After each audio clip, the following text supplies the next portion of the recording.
and you are gay. Man, I saw that coming. That No. didn't phase me. You see It didn't this? faze you? You see this? No phase.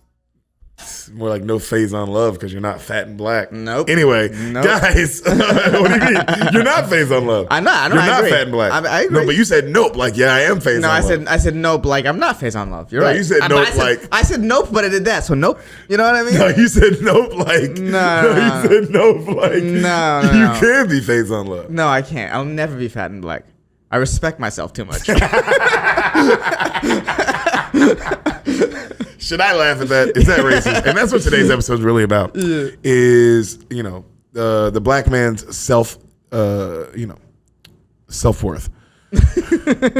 Is it real? Is it something black men have made up? Should they have it? Lots of questions today. Lots of answers will be had. Well, for a while in this country, there was a monetary value attached to a black man. What was the number? I don't know. Whatever some guy felt like paying. That is crazy. There was a price. Yeah, there was an actual price. Isn't that wild? Yeah. And then Like you go to Nordstrom's. And yeah, and you know what's crazy? Like black people they weren't even the most expensive thing. No. Like there were still like other like horses Like that would be chairs expensive and stuff. good chair, Paintings. Yeah. land, obviously. Yeah, well, land's always. Yeah, expensive. Mm-hmm. Nice family vacation. Mm-hmm. You know what I mean? Mm-hmm. Like, do I get this black guy or do I take the family? Yeah, do we go to Dripping Gatlinburg? Springs? Yeah, do we go to Gatlinburg? I have a choice. I like how we both knew to name places that weren't that fancy. We were on the same page there. Well, I guess also because it's not like back in that time, the nigga was going to the Bahamas. No, like if you were no. going to vacation, you were going to Gatlinburg. You were going like a couple miles. That's also because you lived in Tennessee. Yeah, but also, were you going on vacations during those times Yeah. But the vacation had to be like really close. That's what I mean. Yeah. But I think when do you think vacation started? That's a good question. I think because when can people move across a long space pretty quickly? You know what I mean? Cars. Trains. You know what I would say? I would say probably vacations. Like those vacations probably started in like the 1850s. Like the idea of a vacation. I'm gonna Go. War. I'm gonna be gone for like a week or 2 weeks. Yeah, I'm gonna take the train to Myrtle Beach. And I'll be there for a week. Yeah. And then come back. Yes. Steamboats around that time too. It's like I would say 1850, 1860s. That's probably when vacations started. Yeah. Yeah, I think vacations are a relatively new thing. That's not pretty. I mean, that's 1800s. It's like, damn. I mean, but you know, that's new though. That's new in terms You're right. in terms of human history. It's even in the last 200s of the AD part. There's still all the time before D. So it's like, you know. You think dinosaurs are real? I do think dinosaurs are real. What proof? Yeah, besides the movie. I mean, Besides the movies. Besides like all 7 movies now. What proof do you have? You think that counts as proof? What other proof do you have? That's fair. I just that's something I guess I take on faith. Wait, so you don't believe in religion shit, but you believe dinosaurs on faith? Well, because I haven't discovered a fossil. I just assume that the people in charge of discovering fossils discovered the fossils. So I guess in a way that is faith, right? Yeah, but you don't believe in God. I mean, not like a man in the sky. No, I don't take my faith on that. But you take your faith on dinosaurs. Yeah, you can't put your faith in everything. You put your faith in the Warriors. Yes. You put your faith in the Niners. Yes. Giants. Yes. People who discover fossils. Yes. Joe Rogan. You moved here. Yes. I'm going. You put a lot of faith in that nigga. Actually, you put your own faith in that, your own livelihood. On that one. I kind of bet my life on that. So on that guy. Yeah, you did. I have to say yes. So him. Yeah. But not Allah. I guess not in the terms of like the God that needs us to like pray for him. Oh, the bitchy dude in the Bible? Yeah. The bitch ass nigga we read about? Yeah, that guy. Yo, every time you read about him. I made you, now worship me. No, I don't believe in that. Not good enough. Yeah, not good enough. It's like, dude, chill out. I'm Mr. Nimbus. That's what God seems like. Do you want to not go to hell? You have no choice. Like, what? I'm going to bless you with everything. Other than you, poor people. More kid cancer for you. And it's like, dude. Yeah. Yeah, I don't like this guy. No, I'm not. Yeah, so I like Fossils guy. Fossils way. I like Fossil guy way more than that guy. Fossil guy makes God? Fossil guy makes me at least believe like, oh man, these giant fucking monster lizards that were super cool existed. Yeah. What did God do? Just fuck over Job? I guess God is more like Dr. Manhattan in the movie, the movie / book of Watchmen. Mm-hmm. Just more of like a asshole, kind of oblivious. Yeah. Like so beyond it that He's they're so beyond it. He's so doing his own thing that it doesn't matter what the actual consequences are for the people that aren't Dr. Manhattan. Yeah, or Deshaun Watson, same thing. Yeah. Same sort of. I think Deshaun Watson is the Dr. Manhattan of football in the sense that his penis is very involved in the story.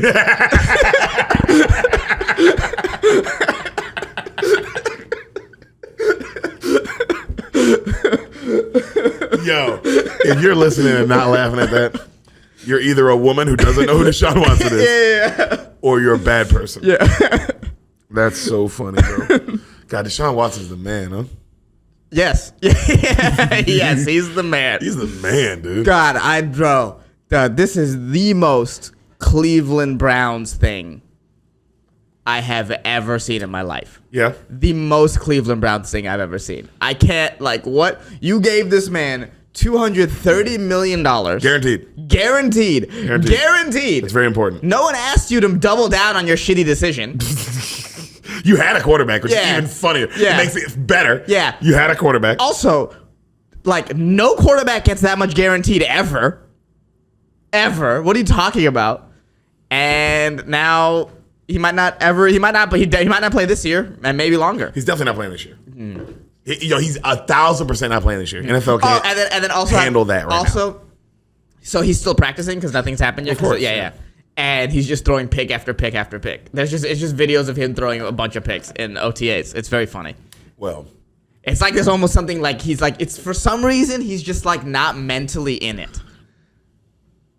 It's really, really interesting how he's just I can't really put my finger on it. I'm not like a massage therapist. You can't put a bunch of fingers and oils on it. Yeah, I can't. Yeah, I can't massage his taint about it. But I do think there's something that's not good. There's something that's not connecting with him, and he just can't stay focused. It's very interesting. Yeah, it is, huh, buddy? Yeah. Hopefully he figures out whatever's going on mentally, and he can get past that block or lawsuit. Go Deshaun. I'm Team Deshaun. Yeah, I think masseuses are all liars. Right. And I've always said that. Yeah, you have always said that. I've always said every masseuse is a fucking liar. Is a liar. Yeah, you have said that. I've said that. So, I said that when it shouldn't even be said. Yeah. We're talking about Air Bud. What are you talking about? Yeah, we were at our friend's funeral, and I was like, all masseuses are liars. Yeah, it would have been better than the eulogy the priest gave him. Hey, but don't let my funeral be whack. Okay. Make sure it's some lit. Yeah, stories, I think same here. Don't let my funeral be whack. I got you. There's got to be some funny stories. Don't you want some laughs? Yeah. Or just make sure it's about me. Not about. This is what my funeral is not going to be about. Yeah. Fucking Jesus Christ. Right. And for some reason, the priest's brother. Do you remember that? It's we're just there, and it's talk about our friend, and he goes just talking about his brother because he didn't know Jimmy. Yeah. And his parents clearly didn't think to even say anything about their son. Right. That shit was wild, bro, to go to a funeral and not hear about the nigga that died. Right. Yeah. That shit's wild, bro. You want to hear good, bad, irrelevant, just small, big. You want to hear all the stories. You just want to, hear everything about somebody. Do you remember how that night closed? Orgy. No, close. How? It was you, me, and one more person. Maybe Austin Train. All of us had gone to the funeral, remember? And then we went all got Thai food, all of us. Yeah, we all got Thai food. And then we went, and Dave Chappelle popped in. Yeah, we had work. Yeah, we all went to work. Dave Chappelle popped in. And he asked the guy in the front row, when's the last time you cried? And the guy goes, my friend died. And Dave Chappelle goes, were you expecting it or was it a surprise? It was a surprise. And Dave was like, man, it sucks when your friends do that to you. Just... surprise! I'm dead. Yeah, I do remember that. And that was the closure that the priest never gave us. Dave Chappelle gave it to us. Dave Chappelle gave it to us. Yeah, we laughed, and it was like a cathartic laugh. It was a good laugh. It was wow. Yeah, also, I couldn't believe that happened. Yeah. Damn, we just needed to hear someone put what we were going through in perspective, and it was nice. Yeah, that's how it ended. Crazy. Man, that was crazy, Baba. Damn, bro. Good memory. Yeah, it was a good memory. That's some real shit, nigga. I forgot about that. God damn, bro. Every once in a while, spoil the beans. We get real. We try not to. No. We try to keep it in the poopy farty world. Yeah, this is your top poopy farty podcast. Yeah. But every once in a while, the poops and farts get real, ladies and gentlemen. And they become actually stinky. And those are good podcasts too. Yeah. Sometimes you need a stinky fart within your poopy farts. Dude. All your poopy farts can't be fun. Some of them's got to be like, oh, what did I eat? Shouldn't eat that again. You are a fucking idiot. Bobby, you ready to hear a movie? I am. Maybe after this commercial break? You know what? I'll allow it. Think about it. Okay. We'll come back. Okay. Hey, Bean Mafia. That's right. The Bean Mafia gang has stepped up. Spoil the beans. We're here. We got a real ad, baby. This is a real motherfucking ad. Manscaped. That's right. That's Manscaped. You heard me correct. Everyone out there who has been listening to this podcast forever, we got a real product backing us, supporting the Spoil the Beans lifestyle, supporting the Spoil the Beans movement. And you know what's nice is this product is actually the shit. I've never used Manscaped. I never used Manscaped before. I'm not going to lie. This is the first time I ever used it. Holy shit. Not kidding. Holy shit. Holy shit. It's amazing. It is top tier. Top tier. Sam likes the new package. I dig it. It's not bad. It's not bad. I'm talking about my package. This is incredible. Your boy, I'm gaining girth. You gain girth. You gain length. Fellas, Manscaped. You're giving yourself inches, baby. And if Al Pacino didn't say anything, he said, life is a game of inches. You haven't seen this movie yet. I was like, what? Any given Sunday. That? Life's a game of inches. Nigga, Manscaped. That should be their fucking slogan. It's a game of inches. Life. Your penis. Manscaped. Dude, I love it. Spoil the Beans. That is our promo code. Literally type in Spoil the Beans, get 20% off. Guys, let me go through how good this is. See this right here? You see this? This bad boy, excuse me, is the lawnmower. Lawnmower 4.0. Dude, I use this, shaved my balls in 10 minutes. Hadn't shaved in like half a year, probably. You know what I mean? Shaved, tire sack, 10 minutes. Unbelievable. But you're not even nearly as hairy as I am. Hey, for the ladies who are listening to this, you can also use this to shave you. I'm a very hairy lady. I'm a kind of a fuzzy person. What? She's a fuzzball, dog. I'm a fuzzball. I'm like a tennis ball. She's a fucking tennis ball. I am a tennis ball up in here. And this is very handy, I will say. Love it. The 4.0. So quick. Trimmed my fuzz. Mm-hmm. Oh, dude, Manscaped, let me tell you something about the 4.0. They engineered the ultimate groin and body trimmer by focusing on intelligent functionality and incredible, comfortable grooming experience. Their 4th generation trimmer features a cutting-edge ceramic blade to reduce grooming accidents thanks to our advanced skin-safe technology. I now feel confident shaving my boys. That is true. I had no nicks. I wasn't nervous at all. Yeah, I had zero nicks. And I've shaved my balls plenty of times with other razors and other things like that.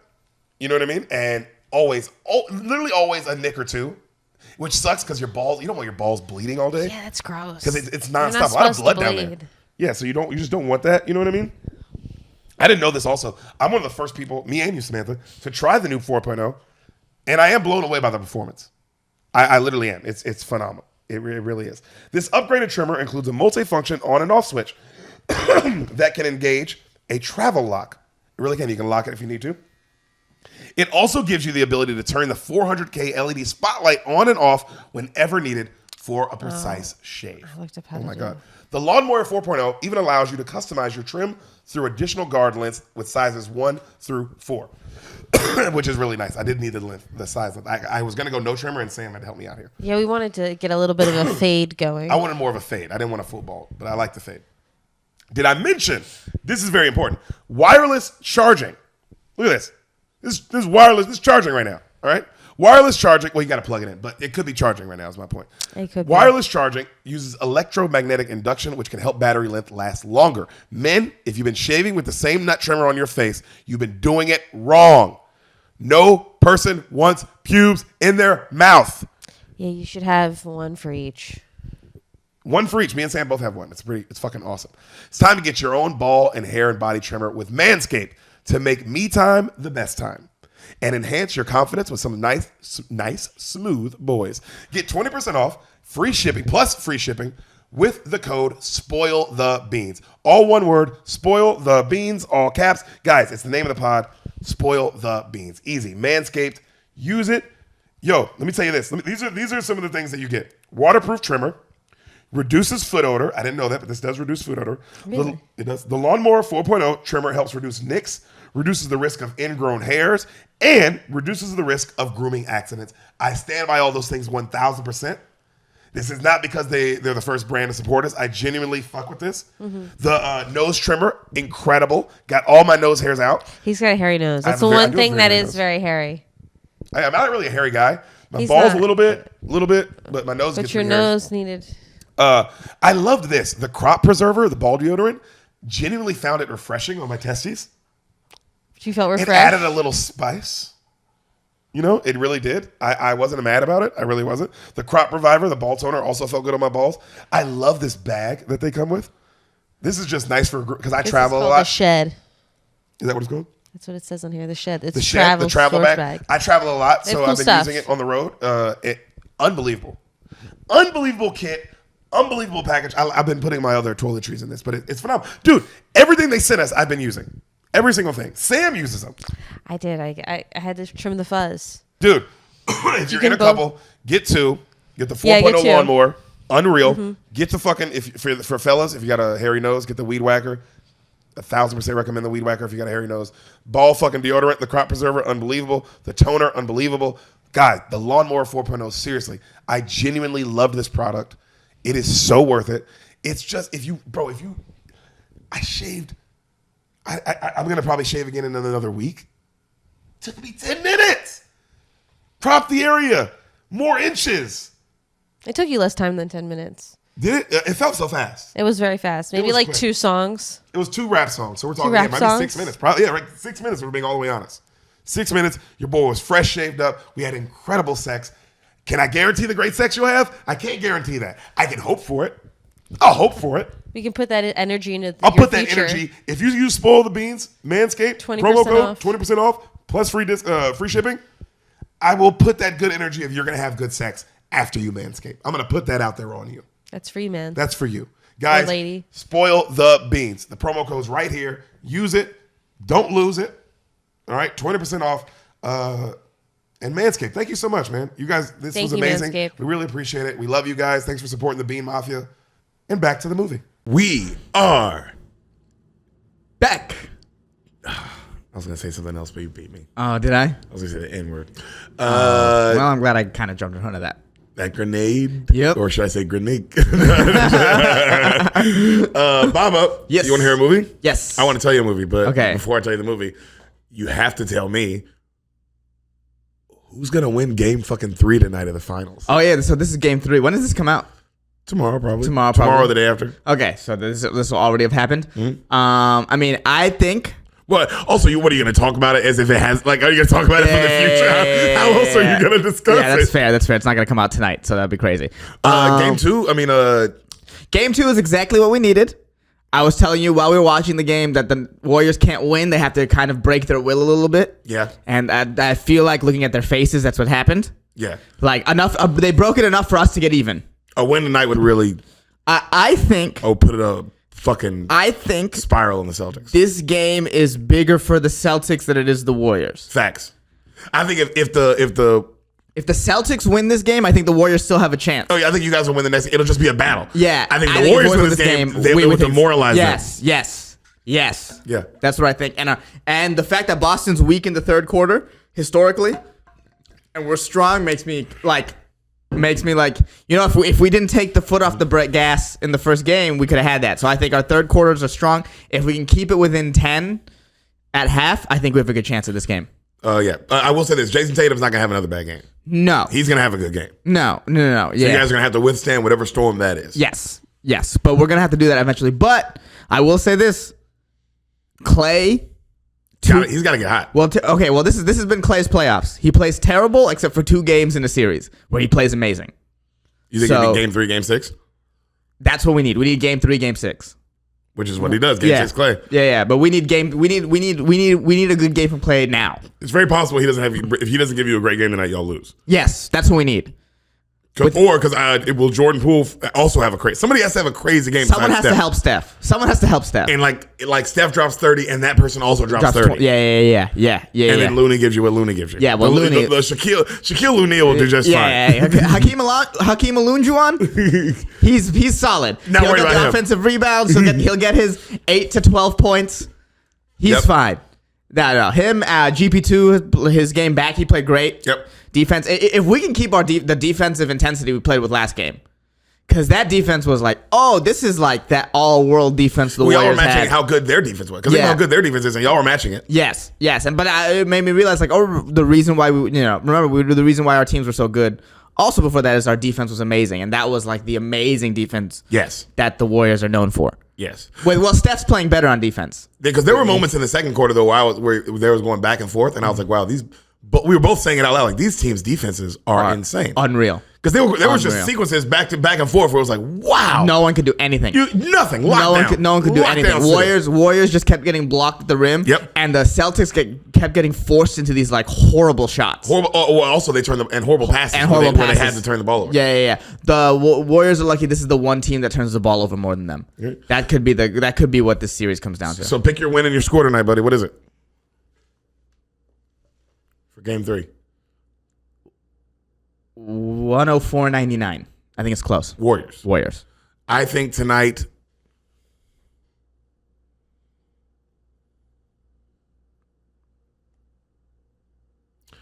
$101-97. Okay. Celtics. Oh.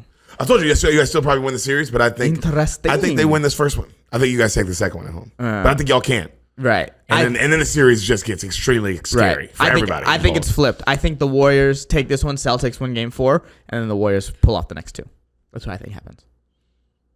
That's what you need to happen. A Game 7 would be crazy. Game 7. Jason Tatum's a motherfucker in Game 7. Yeah. He's done it twice now. It's like, he's a motherfucker in Game 7. Right. I don't want to play them in Game 7. I don't want to play them in Game 7. So. Yeah, he shows up in Game 7s, and Luka shows up in Game 7s. Yes. Like, those are 2 young guys who have proven they show up in Game 7. I also want to beat them 6 in Boston just to tear their hearts out. Because fuck Boston. How many finals have y'all won on the other team's court? We won 2015 on the other team's court. Oh, y'all won that one in Cleveland? Mm-hmm. Are you sure? Yes. Because that was a Game 6 Game 6, yeah. Cleveland had a home field advantage. Oh, damn, they did. No, we had home field advantage. No, that's right. It was at. No, it was in Cleveland. It was in Cleveland. We definitely won in Cleveland. Yeah, because it was Game 6. It would have been Cleveland. You're right. We won the other one. We won the second one at home and the third one in Cleveland. So you've only won one at home. Yes. That's right. Because the third one y'all swept. That's right. Swept. And the fourth one y'all won in Game 5. The second one. Won in Game 5. Second one we won in Game 5. We won 6-5-4. Yeah. Okay. So yeah, y'all could win one at home this year. I mean, no, away again. Mm-hmm. And we've lost 2 at home. Game 7 against the Cavs was at home, and I believe Game 6 against the Raptors was at home as well. No, that was in Toronto, right? No. Toronto had the better record? Hmm? Interesting. Because y'all had KD. Yeah, I think. Yeah, I'm pretty sure. I'm pretty sure Game 6 was at home. Toronto won in. Because remember, Game 1 was in Toronto. So Game 7 would have to be in Toronto. Toronto won in 6. Yeah, I know they won in 6, and I'm like, damn, I didn't know that they were the higher seed that year. Mm-hmm. Interesting. Mm-hmm. That Kawhi Leonard's a motherfucker, huh? We were the second seed. We were the second seed in the West in 2018. Behind the Rockets. Oh, that's right. That was Harden going crazy. Yeah. That's the year that Chris Paul got injured and they missed 27 threes in a row. Yeah. Yeah. So I don't think we were the number 1 seed the KD years. I could be wrong about that because I at a certain point, even though it felt like y'all were, because no one ever expected. Everyone voted y'all to win no matter what. No, we were the better team. They would just be like, we would just teams that had better regular seasons. You know how LeBron was with Cleveland. There was a certain he'd be like, well, I'm just not going to try some games. because like Cleveland was never the number 1 seeds when Yeah, he they took were. them to the finals. Like I think once. Yeah. But like they were the number 2 seeds to the Hawks. They were the number 2 seeds to the Pacers a couple times. LeBron was famous for like whatever. We'll just win in the playoffs, and the Warriors were like that too. Well, I guess now, then you go look at a lot of championship teams. They weren't always the number 1 seed. No, I mean, but like, I think for at least 3 of the runs, Cleveland was not the number 1 seed. That's what I'm thinking about now. Yeah. Like, oh wow, a lot of teams that win the chip aren't the number 1 seed. That's what I'm thinking. Yeah. Oh wow, actually, you're right. Yeah, if they know they're championship contenders and they're perennial championship contenders, and you're playing that long, to take some toll off your body, you mail in some regular season games. Yeah, man. That happens. And now, instead of mailing them in, they'll just rest them. That's the difference. Those games they would have mailed in, they're just getting rest. They're just doing the Kawhi thing. Yeah. And you got to mail in games like the mailman and not fuck 13-year-old girls. No, you can't. You can't do that. Oh, Karl Malone fucked 13-year-old girl and got her pregnant. Yep. Go look that up. Yep. Hey, Carl. You ever? Carl's a big fan of this podcast, by the way. Do you ever look up to God sometimes and wonder why you didn't win 2 championships? That's not fair. That has nothing to do with John Stockton. Poor John Stockton just caught in the middle of that. Yeah, sometimes there's a collateral fire. Well, he introduced her. John Stockton actually made that assist. He made that assist as well. Yeah. His best assist. His best assist. You're just a behind-the-back dish of a 13-year-old. Karl Malone has a poster of it in his room. Yeah. The 10-year-old dime. The dimey dime. The dimey dime. The dimey dime. Bob, are you ready for a movie? Yes.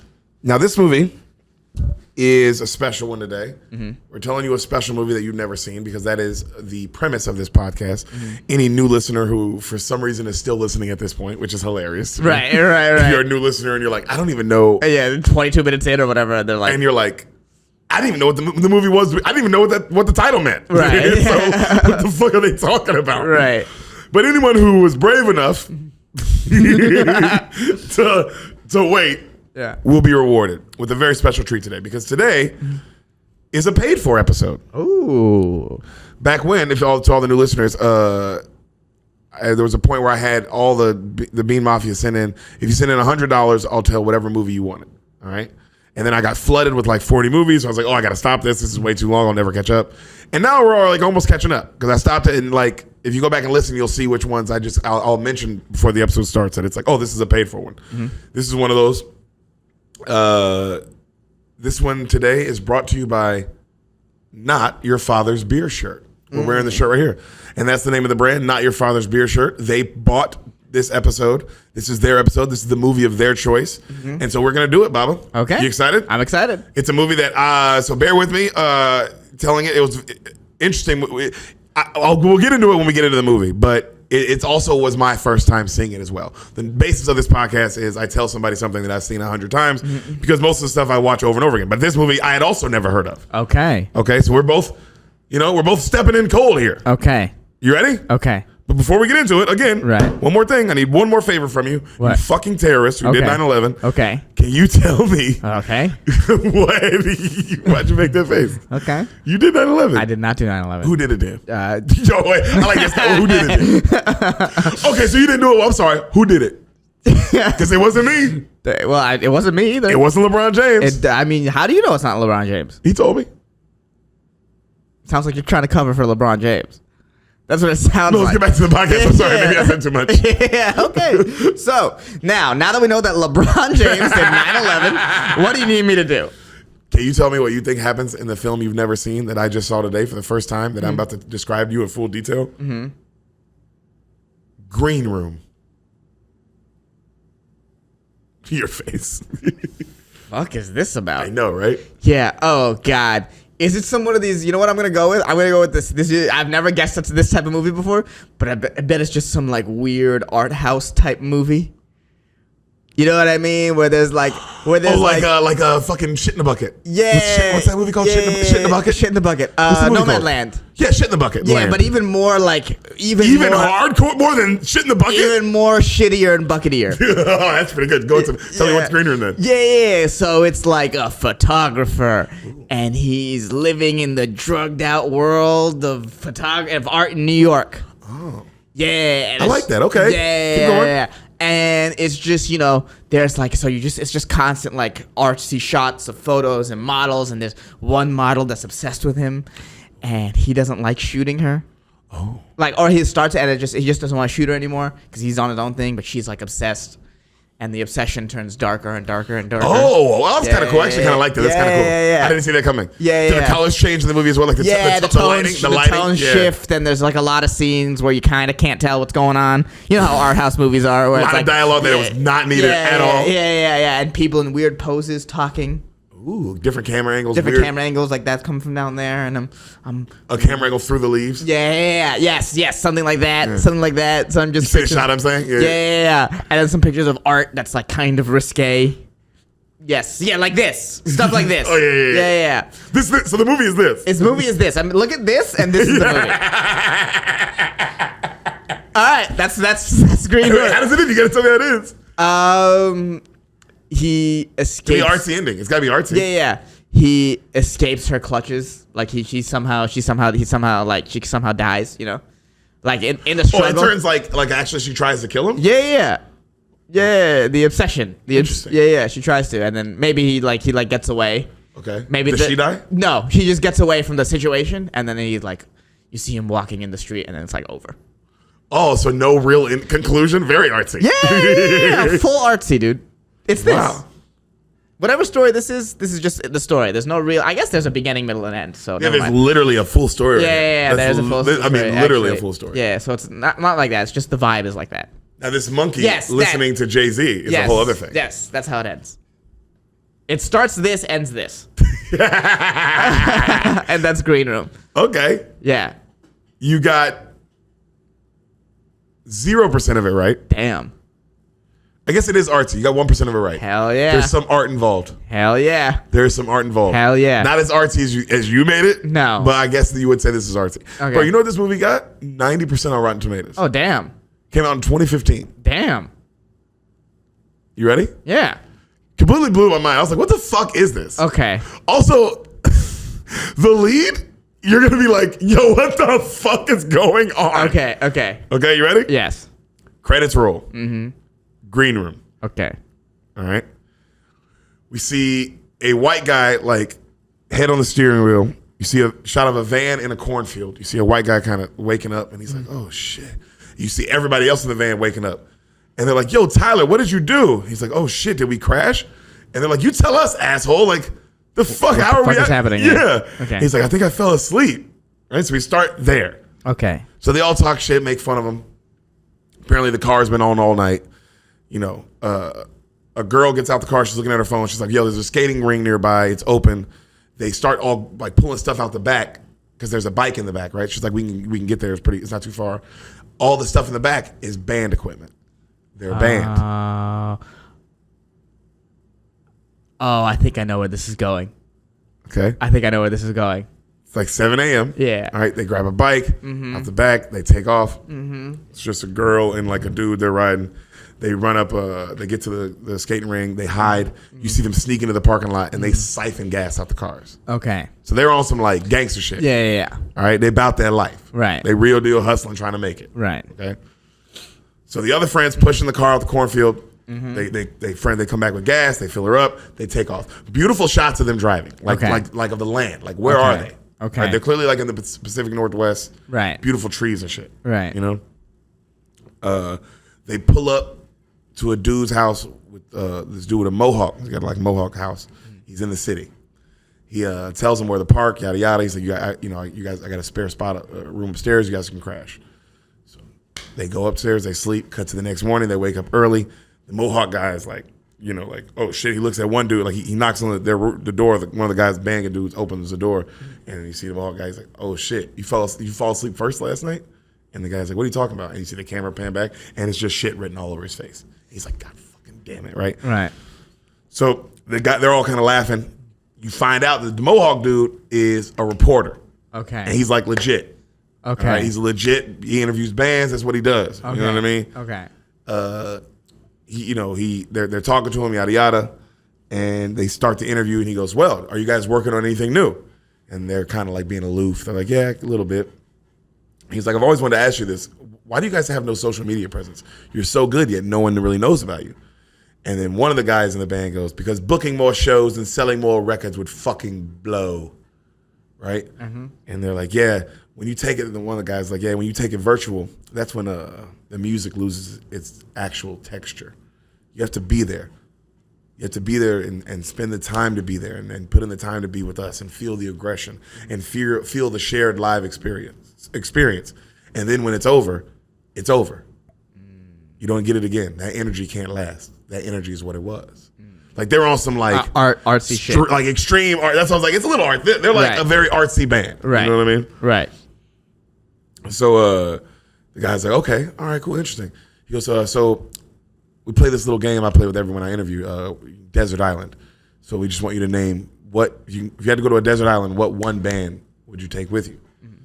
And then one guy's like, the Misfits. And then one girl's like, Poison Idea. And then one guy, like, they kind of start fucking around, like Steely Dan, like Candlebox, Britney Spears. Like, they're just like not answering the question seriously. Right. Okay.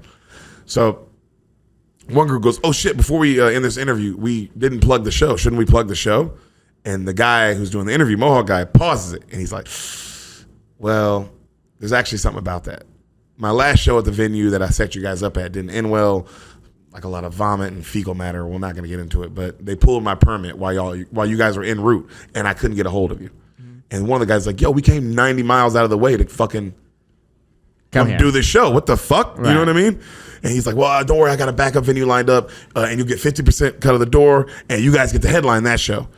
And they go, is anyone else on the bill? And they're like, no. Cut to them performing like at this diner for nobody. Okay. You know, but they're still performing. Right. Like hardcore, like that Chappelle Lacey kind of rock. Okay. Like, I'm broken all alone. I must be drunk. I must be stoned. I ask myself what I have become. That's literally what they're saying. Okay. Okay. Like that kind of shit. Okay. That actually sounds kind of good, though. I'm not going to front. Right. Like for the movie, it's like, damn, they actually are killing it. Okay. You know? They finish. They get paid. They all get paid $6. Oof. All right. The Mohawk dude, like he pays him, is like, you know, like kind of like aloof, like, oh well, like that's the game, right? And one of the bandmates grabs him and is about to fuck him up. Okay. Because obviously, also like, bro, right. Yeah, you fucked us. You fucked us. Like we already survived gig to gig. Right. Like, because that was why they're mad. They're mad that they have to get to DC at some point to do this other gig. Mm-hmm. So like, yo, how the fuck are we gonna pay for gas? Like, this was supposed to get us to there. Right. You know what I mean? So they're like legit. Artists, like if you are going through this, like damn, bro, that on the we edge feel of, that of yeah. like we've gone through. It's like damn, bro, you got to pay me what you promised. Like, right, I'm surviving off this. Right. So, you know, the dude feels bad. He's like, all right. He's like, there's nothing I can do. There's no other shows in town, but I have a cousin and I can possibly get you a gig. And they go, where? Is it anywhere near here? And he goes, well, it's not near here, but it's Portland. And they're like, all right, that can work. Mm-hmm. All right. So cut to them waiting in the car. And they're discussing whether they should go up and rob this nigga. Damn. And they're dead serious too. Like, damn. Yeah, they're like, well, he had a really good vinyl collection. Like, yeah, we could probably get something for that. Like, damn. But I feel they got to get to the next gig. Right. This guy fucked him. I mean, it's not a reason to rob a nigga, but like, no. I do understand the desperation of like. You're on the desperate. You're like, okay, this is gonna be bad. Yeah. I got to do something. We're not gonna get there. We got to eat and we got to get there. This is the thing. We can't ask anybody for money. Right. So. They're waiting in the car. They're discussing that. He comes back down. He goes, look, everything's good. You guys are good for tomorrow. Matinee spot. Doors open at 1 p.m. You guys are on at 3. And they're like, fuck all that. How much? And he's like, $350 minus, obviously, your bar tab if you drink. And they're all like, oh, cool. That works. Mm-hmm. All right. He goes, but just a heads up, it's a Boots and Braces show. And they go, yo, skins? That means skinheads. Right. All right. Right. And they're like, yeah. And he's like, are they right wing? And they're like, well, no, they're kind of technically left, but, you know, they're all right. And they go, well, is your cousin cool at least? And they go, he's like, yeah, he's cool. Just don't talk politics with him. And then one of the girls is like, yo, they don't like burn crosses, right? They're not like those kind of like skinheads. And he's like, I wouldn't, they don't burn crosses, but I would say, you know, play your heavier stuff for sure. And they're like, all right, fuck it. Damn. You know? Damn. Crazy. This movie's kind of interesting, right? Yeah, this movie's pretty wild. I can tell I sucked you because, bro, that I'm watching it. I was not expecting it to be this good. Right. Okay. I didn't know it was 90% Rotten Tomatoes. I didn't know any of this stuff. Okay. I just clicked it. Ooh, let's watch. You know what I mean? I wasn't even looking at it. And then because I got on Amazon Prime, I just went there and rented it. You know. Right. And then when I saw it, when I got to about this part, I was like, "The fuck is going? What is this movie? What is happening?" Right. Like, you know what I mean? Also, it's shot really well, and the acting is very good. Okay. So you're like, you know what I mean? You just Yeah, how did I hear feel like, this? yo, Yeah. what the and what is happening? Yeah, there's already this is very edgy. And there's intrigue. Yes. What happens next? So, the guy goes, "Hey, can I still run the interview I did with you guys?" And they're like, "Yeah, no problem."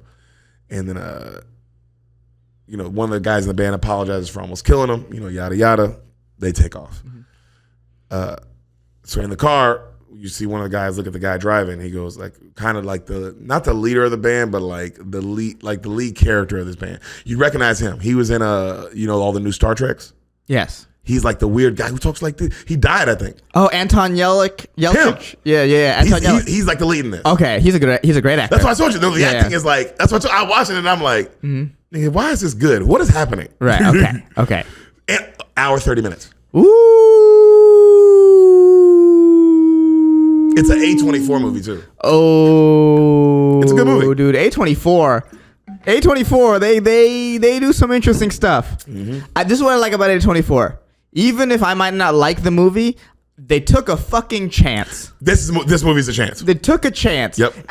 That's the only, I would say they're a big-ish studio now. They're a big studio now. They're not making like remakes. They're doing some stuff. Yep. That they're trying. Them. Everything Everywhere All at Once. Amazing.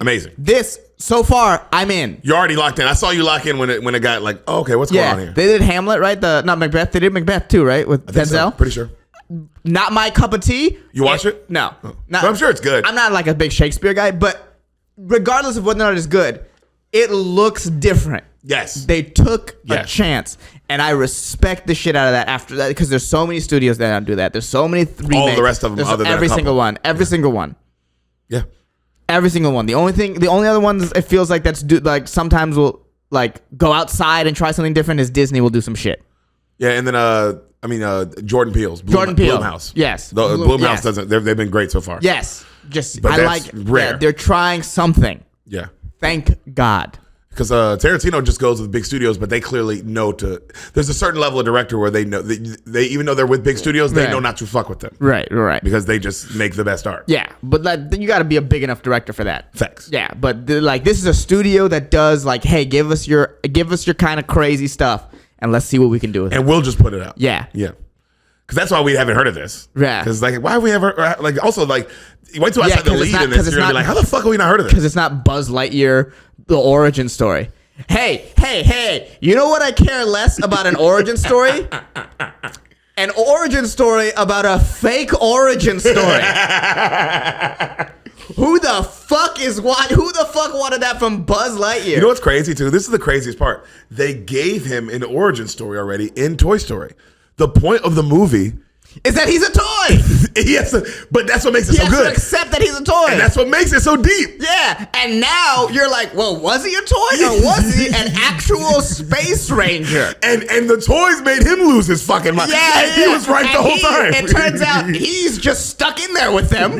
Yeah. And he's going through this weird psychological trauma where sometimes he pretends he's a Mexican woman. God, that's so good. Yeah. That was amazing. Amazing. But I don't know what that is crazy, nigga. To do the origin of Buzz Lightyear. Yeah. Bruh. Yeah.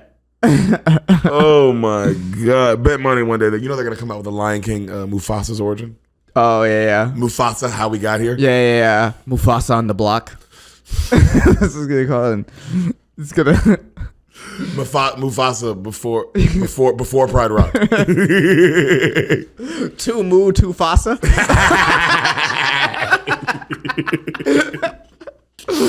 It's all about the pride. It's shit. It's all about the pride. And then he puts the car into 7th gear. He's throwing a car.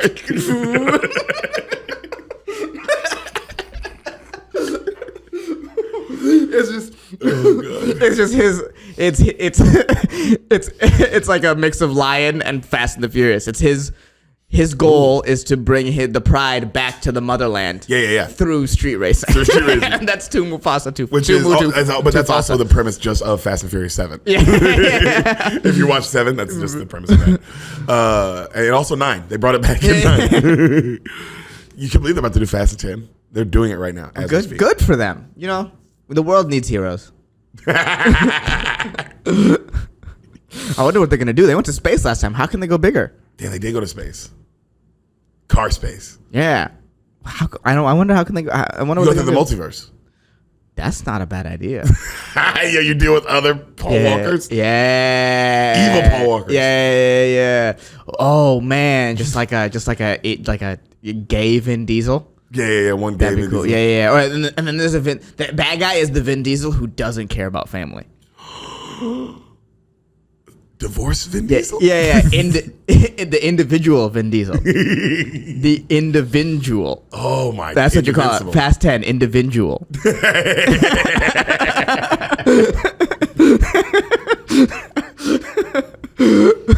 I forgot what movie I was telling you. What am I even talking about? Where are we even at? I don't even know. Yeah. I don't know what the last thing I told you. Something about the skinheads, they accept the gig. They accept the gig. Mm-hmm. All right.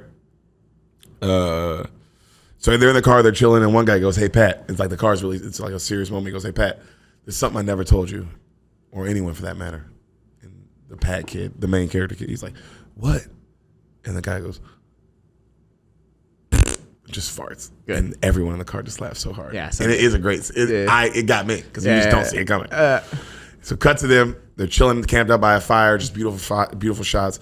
You don't hear the hang, you just see it. You know, music's playing. Back to amazing shots of them driving through the woods of Portland. You know what I mean? Mm-hmm. They pull into the parking lot of the gig. They get out. They see a dude, you know, red jacket, walk up, bald head, obviously. And they go, the dude goes, "You guys Tad's friends?" The Mohawk guy, his name was Tad. Right. "You guys Tad's friends?" And they go, "Yeah, you his cousin Dan?" And he goes, "Daniel." And they go, "Okay." He's like, "You guys look hammered." And the guy's like, "Yeah, you know, one night at Tad's will do that to you, right?" And the guy, he goes, "You know your brother, or you know your cousin." And the guy fucking kind of grabs him by the neck, the Daniel dude, and he goes, "Hey man, you don't mention that shit. Don't mention him. Don't mention me. Just shut the fuck up." And he lets go, and you see them realize like, oh, this is something different. Oh yeah, like these dudes real. Are like, yeah, these dudes are like, okay, they're violent and they're real. This is real. This is fucking real. Let's do the gig. Get the fuck out. Like, don't even talk. Right? They come into the building. You know those SS logo? You know the S? Yeah. Those are everywhere. Okay. All right. Someone takes them to the green room, and they go, "You're on in 20." Okay. The girl in the group, the band, she's like, "Man, these guys are fucking creeps, right?" And they're like, "Yeah, they run a fucking tight ship, I guess." You see Confederate flags everywhere, just like Nazi shit everywhere, right? Right. And then like they're kind of looking at it, and they're all getting like pissed off together, like, "Man, kind of like fuck this shit." Right. And then Pat goes, "I got a dumb idea," and they all kind of look at him and smile. Cut to them on stage. All right, they're testing the sound. They get nervous. All the skinheads are kind of just looking at him. And then you see Pat. He kind of gets nervous and he turns back to the band. He goes, "Never mind, let's not do it." And they go, "It was your fucking idea. What are you talking about? Don't bitch out now." And then they also 1, 2, 3. They start the song, and the song is Nazi punks, Nazi punks, Nazi punks. Fuck off. So you see, obviously, the crowd turns. Right. Obviously. Right. They start booing. They start throwing beers. They keep fucking playing. Right. All right. You see, like while the Pat dude, he notices. While he's saying, he just notices these two dudes grab these two girls and kind of like take them off. Okay. Like we see one dude give a girl a note. Like you see a guy. Well, no, you see a guy earlier. The Daniel dude give a girl a note, right? And then you see he notices that, and then you see. Two dudes try to grab these two girls and then kind of take them off, right? He's just kind of noticing them while this whole Nazi fuck off situation is going down, right? Because it's kind of happening like on his side of the stage, right? So they finally stop the song. It's quiet, and they do another song, and they start jamming. Now they just do one of their songs, right? And even the Nazis, like you see all of them, like they're throwing stuff, and then you see them slowly kind of start nodding their heads, right? And you see them start kind of like pushing each other, like yeah. And then cut to like the music fades out, and the crowd's going crazy. Yeah. Now they're killing it. They're also really good, right? So they're just killing it, right? Also, nothing makes you love a nigga more after you just hit you him. dug a hole and now get out of it, and they do, and they're like, well, damn, all these niggas actually kind of like fucking rock, right? Right. So it's also pretty rock and roll to not give a shit like that. pretty rock and roll. Makes niggas respect you. Yes. This movie's crazy. You don't know where this movie's going, do you? No. Because I know you thought you knew where it's going, and is it going where you think it's going or no? I mean, I feel it's definitely gonna get dark. It's A24, so this is, I do know that it's not gonna be like, oh, here's a feel good story. But did you expect them to turn that around? No, I thought it was gonna get worse. I thought that's also when I'm watching it for the first time. I was like, oh, here we go, and then I was like, exactly. That's where the fuck is this movie going? Right. So they finish the show. They fucking murder it. Mm-hmm. They get back to the green room. All their stuff's already out of the green room. They've been cleared out for the headlining band. Right. They were just a feature act. All right. And the headlining band's called like Cowcatcher or whatever, yada, yada. The guy pays them. They get their money. He's like, all right, you guys got your stuff. Like, yo, the other band's in there, so we had to clear you out. But, you guys can leave. Right. Right? And they're like, all right, cool. So they go to leave. And then the girl goes, oh, shit. What? She goes, I forgot my phone. And she goes back to get it. And Pat, our boy, goes, I'll grab it. Don't worry about it. And she goes, you sure? He goes, yeah, I'm right here. I'll grab it. Go, you guys go ahead. So they all start walking. He goes back in the green room. He doesn't knock. He just opens the door. Thinking like, oh, like this isn't anything. Right. And also it's a green room like it's not anything special. Right. It looks like Ehsan, the millions of green rooms you've been in for comedy shows. Okay. Like, you know what it's like?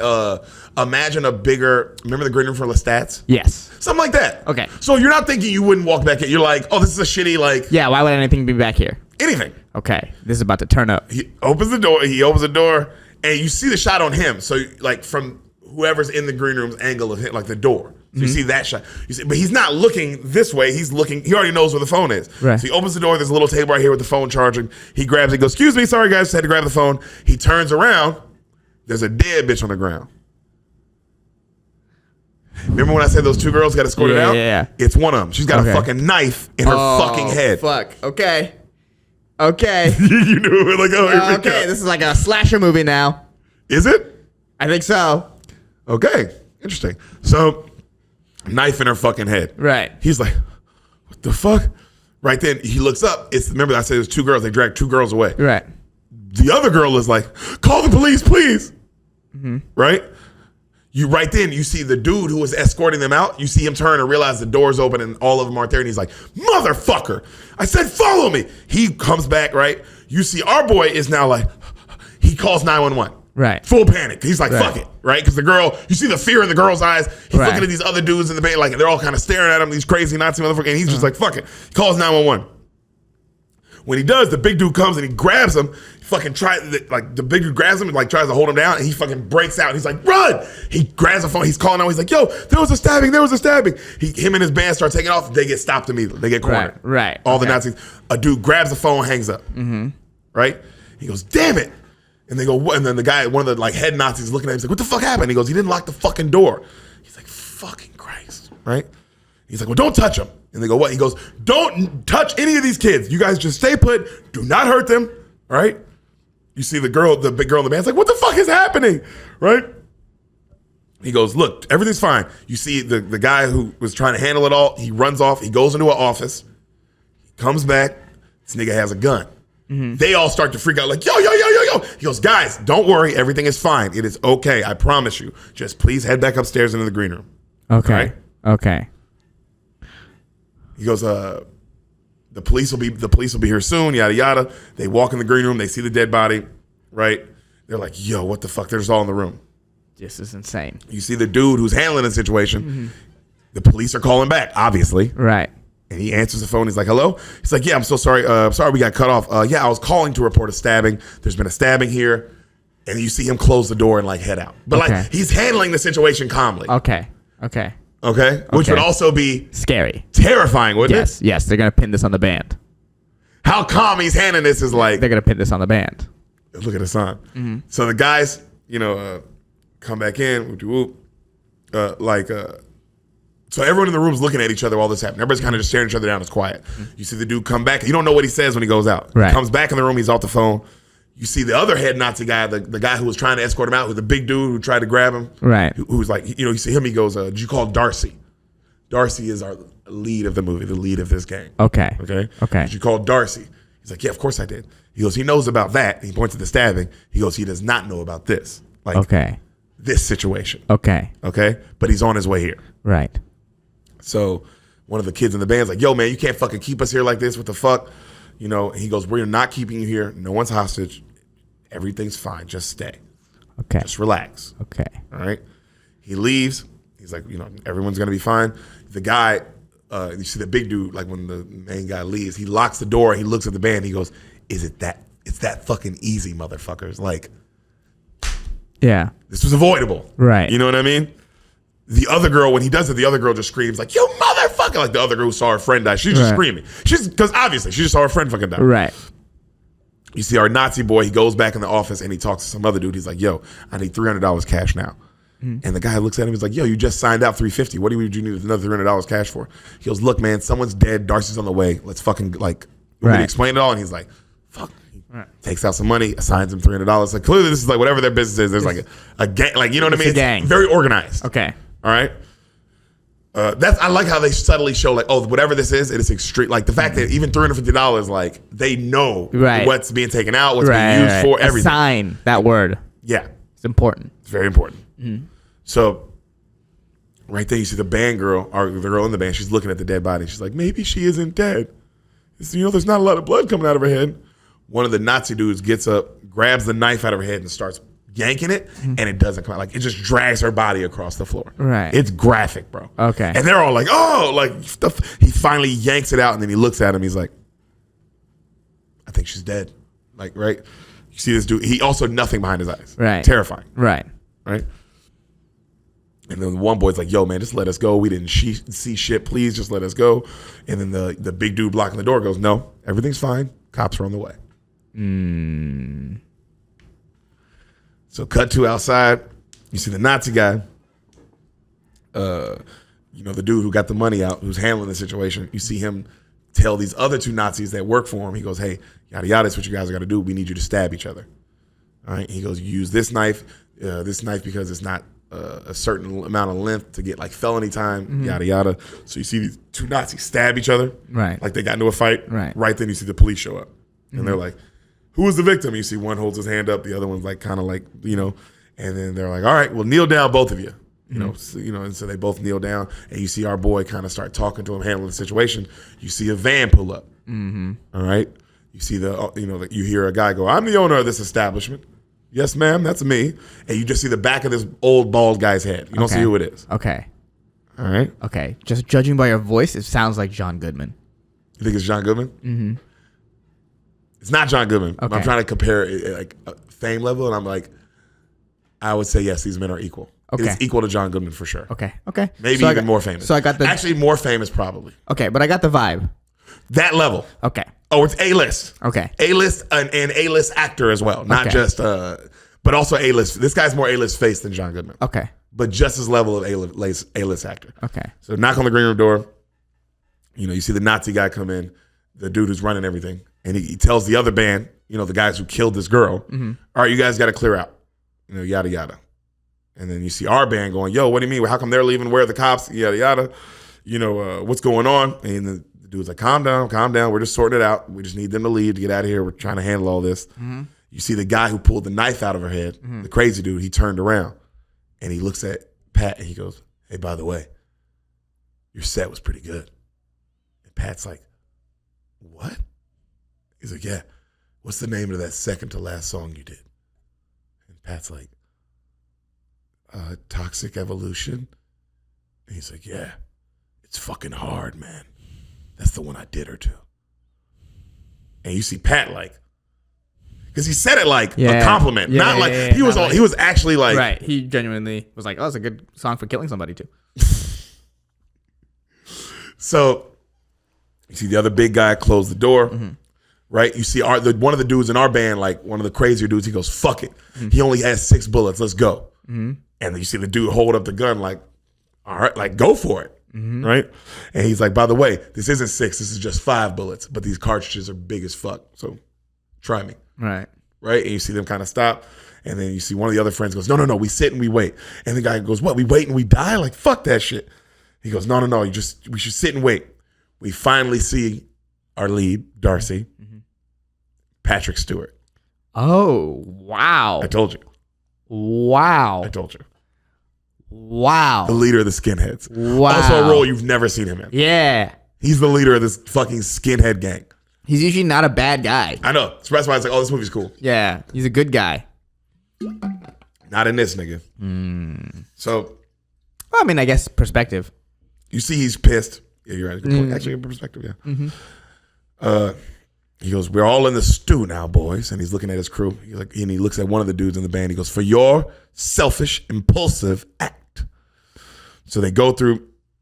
He tells them, like, all right, like, this is how we're going to do this. So you see them going through our boy's van, the band's van. And they notice all the siphoning gas shit. And they're like, this is what we do. He goes, what's the sign? What sign do I have on my gate? And the guy goes, you have a trespassing sign. He goes, no. He goes, isn't it a beware of dogs? He goes, yeah, it's a beware of dogs. He goes, even better. No guns for this. We're going to have no guns today, okay, boys? And they're all like, yes, sir. All right. So you see the band freaking out. Like, they're like, yo, they're like talking to each other. Yo, does anyone even know we're here? Yada, yada. Man, I think we just fucking go bum rush this guy. Fuck it. You see the guy hold up the gun again. And you see one of our guys go, yo, where are the fucking cops? Why aren't they here? You know? And then you hear the guy out, like, you hear our dude go, like, not our dude, the big dude guarding the door go, I'm about to blow their fucking heads off. They keep coming at me. You hear the guy from outside, the other guy who keeps everything calm. He's like, yo, hey, don't do that. Do not hurt them. Just give them the gun. Take the bullets out. Give them the gun. Okay? And then you go, the big guy goes, really? Are you sure? And then you hear, he goes, is Darcy here? And you hear, I am. Gentlemen, I'm the owner of this establishment, and I'm truly sorry about all this. I honestly don't even know what's going on. I'm playing a little bit of catch up myself. Just calm as fuck. Right? So the guy in the band is like, thank you, man, but we're not going to open this door till the police are here. You know, or we get to keep the bullets. You know, like, we get to keep this shit. Right?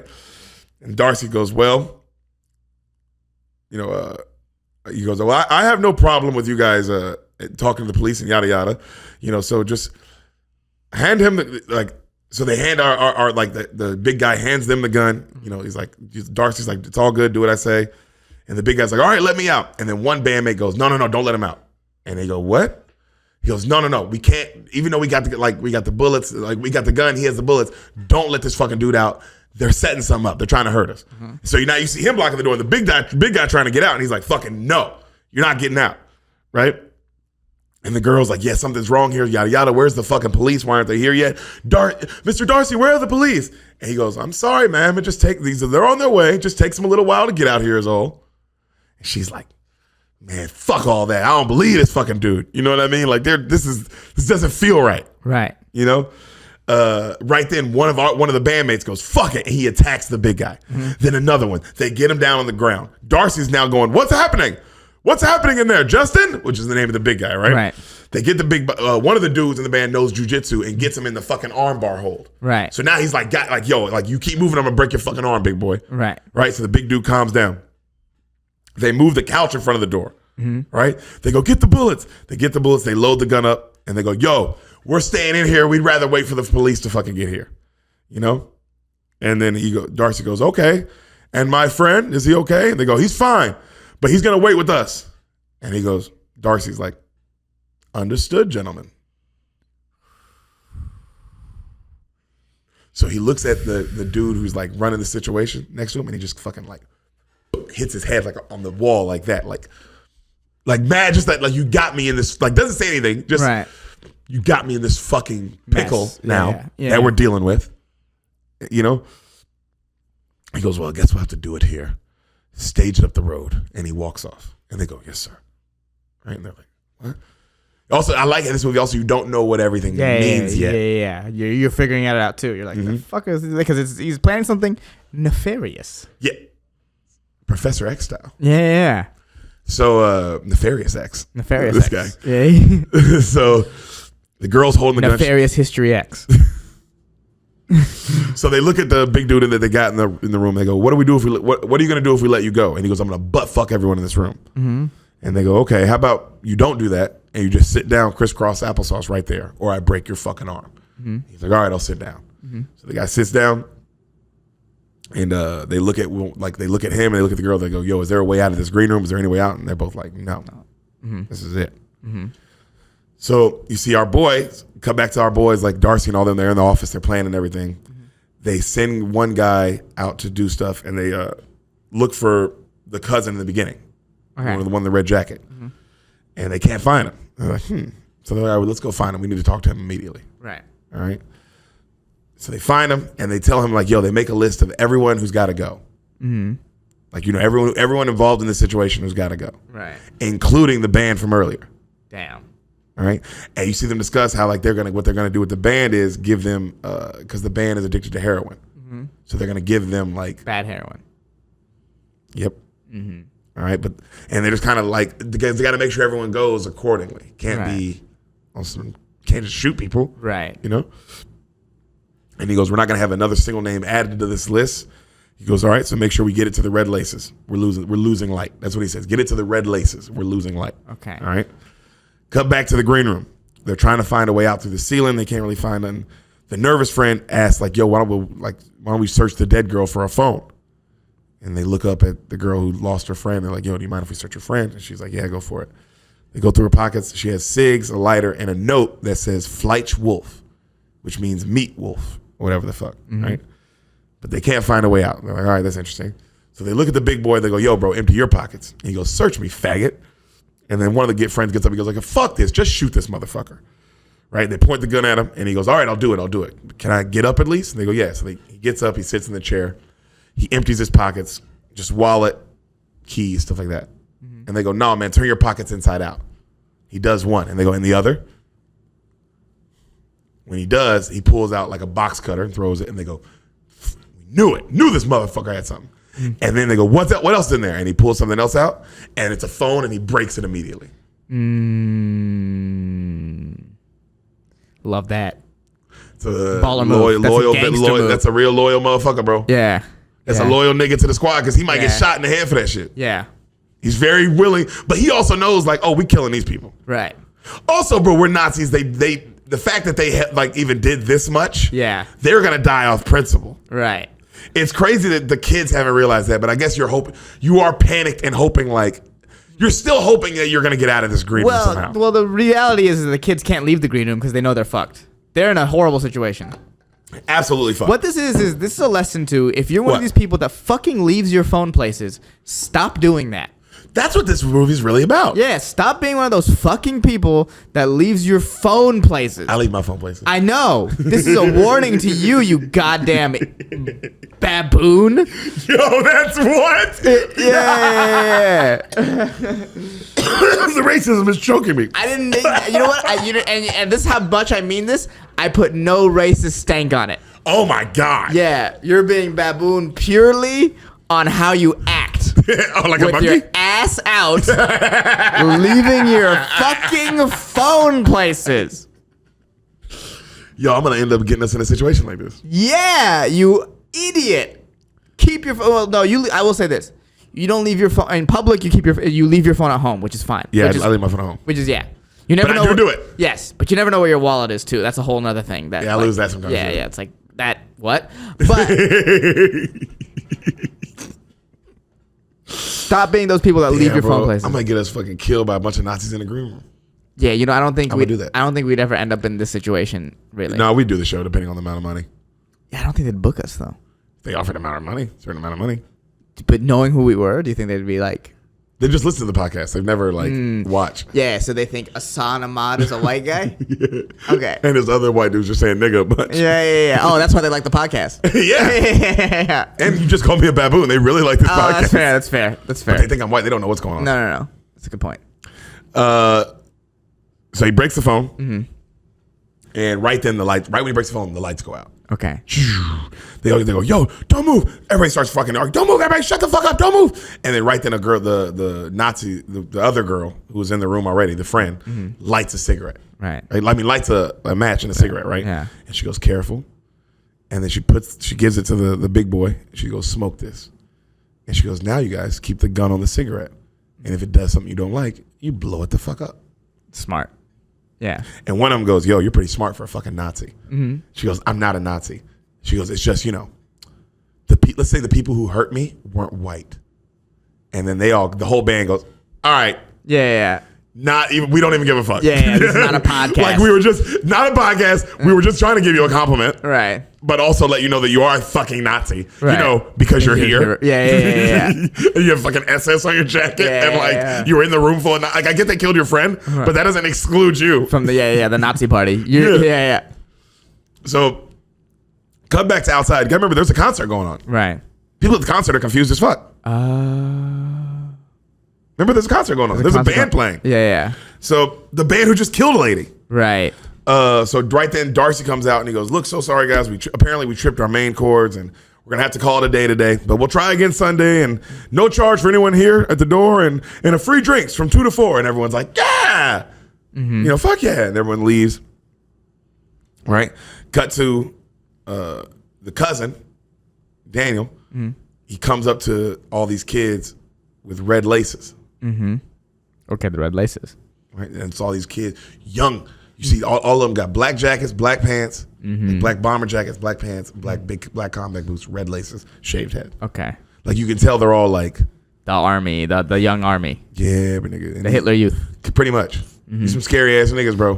Because it's just like niggas in a gang, like black, like just like awesome niggas with nothing to lose. Right. No fucks given. Right. And they're trying to impress the Right. boss. Right. And move up in ranks. You know what I Right. mean? And all this shit. So, he gets a couple of them to come with him. You see like the band, is leaving, and he tells them like you see Darcy, he comes up to the band, the band who killed the lady. Because remember, they got to get rid of them too. Right. Because they also are now witnesses to this. Right. And he tells them like, all right, hey, you're going to send you boys up north somewhere safe, and we also got a little something special for you. And he gives them some heroin, yada, yada. He also says the word nigger a couple times in this. Like he's like, you guys keep doing that nigger shit, like that nigger heroin. You don't need any of that dirty shit. This is the good stuff. This is just from us. Thanks for coming down, yada, yada. And they're like, oh, thank you. Right. Smart. Right. Encase it with the words that they like. Good salesman, really. Yeah. And it's also him giving it to him, so you can tell they're like, Right. Darcy. yeah, like, wow, he's hooking us up. He fucks with us. You know? Yeah. So in the room, also it's so funny because it's like, You just killed somebody. How are you not like? you would think that none of you, but also they do heroin, they're all stupid. None of them in the band was smart enough to be like, hey, bro, he might be mad at us. Right. Like, I know he didn't say nothing, but you know what I'm saying? But you would think one person in the group would be like, but I guess you're also, but I feel like you would be a kind of inquisitive, like, man, we killed somebody. Yeah. And he wasn't mad he wasn't mad at all. Yeah. We didn't get a scolding. He just gave us free heroin for it. Yeah. I wouldn't take this heroin. I'm not doing this heroin. Right. But then again, if I'm addicted to heroin, I'd be like, I gotta do this fucking heroin. I gotta do this He gave heroin. me free fucking heroin. Yeah. And then if I die, whatever. It's not like I was living a fruitful life. Well, you didn't want to die though. No, You didn't plan on dying. No. That's a fair point. But I would, in my head, if I was in this life, I would, even the boss, I would assume like, but I would also just be like, damn, bro, I'm not even in trouble. Like Right. you said, I'm not even like, he didn't even be like, hey, don't do that again. He did no hands on the shoulder, no hand on the hips. Like, hey, or at least like, or some like, hey, we don't kill people in the establishment, or like Right. just like little things. Like, Right. we don't kill people off Anything. impulse, first off. Yeah. How did you get this far? Yeah. You work for me. You kill someone when I fucking say. Like, you would think you would even just say that. Like, hey, bro, Right. when somebody dies, it's because I said so. Not because you want them or whatever the fuck's going on. You know what I mean? Like, but yeah, not even. So I didn't think that. Like, damn, these niggas are really dumb. So, so in the room, you see in the green room, cut to it, they hear all their gear being moved Right. outside the door. Right. They can hear it. Right. And they're like, oh shit, they're moving our stuff. And then one of them goes, are the cops here? And then you hear Darcy go, well, they've come and gone. It's kind of complicated. And they all start freaking out. They go, Right. what the fuck? You said the cops are going to be here, yada, yada. And he goes, look, listen, I'm getting a little hoarse, all this yelling. Can you hear me if I just speak at a regular volume? And they go, yes. He goes, good. Can we also elect just one voice of you to talk? They look at Pat. Pat's like, yes. And then Darcy goes, well, look, you're trapped. That's not a threat. That's just a fact. We have a loaded gun. No, you hear Pat goes, we have a loaded gun though. He goes, true, but we have a little bit more on hand. We just want you out of that room, not harmed. Okay. Now the firearm you have is not registered. I need that firearm out of the picture before the authorities arrived. You didn't want to give it to me. Here we are. How good did he flip that? He goes, I could not let them in with you having an unregistered firearm. I just couldn't do it. He goes, no one is trying to wipe the slate clean. Whatever you saw isn't my concern. I honestly don't care. All I ask from you is when you leave here, you say to the police you were held here for your own safety. That is why you are held. Is that okay? And you see Pat like, yes, thank you. You see, so Pat thinks for a second. He goes, so just to be clear, the police are going to come back? And Darcy goes, no, they've come and gone. And then you see Pat go, well, that really fucking concerns us, man. Yeah. And he goes, that has nothing to do with me. And I'm telling you, all I want is the gun out of the picture. That's the most harmful thing for everyone right now. And he goes, and then you see what, like they all go, he's like, all right, let us think for a second. And then Pat turns and he's like, so what do we do? And they're like, I don't know, man, dig through the fucking floor. They go, we don't have time. They're going to shoot us all. They're just going to bust here and shoot us all. And he goes, no, they're not. He goes, why? He goes, because they haven't already. Clearly they don't, There's something they're not going to do. They're not going to do that. He goes, what do you think? They don't have guns? He goes, no, they definitely have guns. He goes, look, we need leverage. Why don't you ask for a phone? Ask for a phone for the gun. Make a trade. And then they go, well, once we do that, old big boy's gonna attack. And you see the dude who knows jujitsu is like, I'm gonna rip him to fucking pieces if he tries. And they go, all right, this might work. So Pat goes, okay, I'll give you the gun for a cell phone. And Darcy just goes, no. Okay. Well, how about I'll give you this gun and you give me one of your registered firearms? No. Well, come on, man. Like you see Pat like, yo. Also, that's so terrifying that he's like, no, bro. No. Whatever deal y'all think is gonna happen, it's only gonna be positive for me and nothing positive for you. Ehsan, if you're in that room, how much when he's saying those notes, you're like, oh, we're not getting that. Yeah, we're dying. We're dying. We're dying. Just because this bitch left her phone. I'd be so mad at her. God, you be looking. I know you would be looking at her the whole time. Like, yeah. We almost got our money and we'd have been on our way to DC. All right. You mother. You fight your phone in a Nazi skinhead bar? Yo, you're leaving your phone. You don't get a phone. We'll get you. Also, we're poor. We'll get you another phone. You don't even. It doesn't matter. Yeah. So, the guy says no, and then our boy Darcy goes, gentlemen, you must appreciate this situation.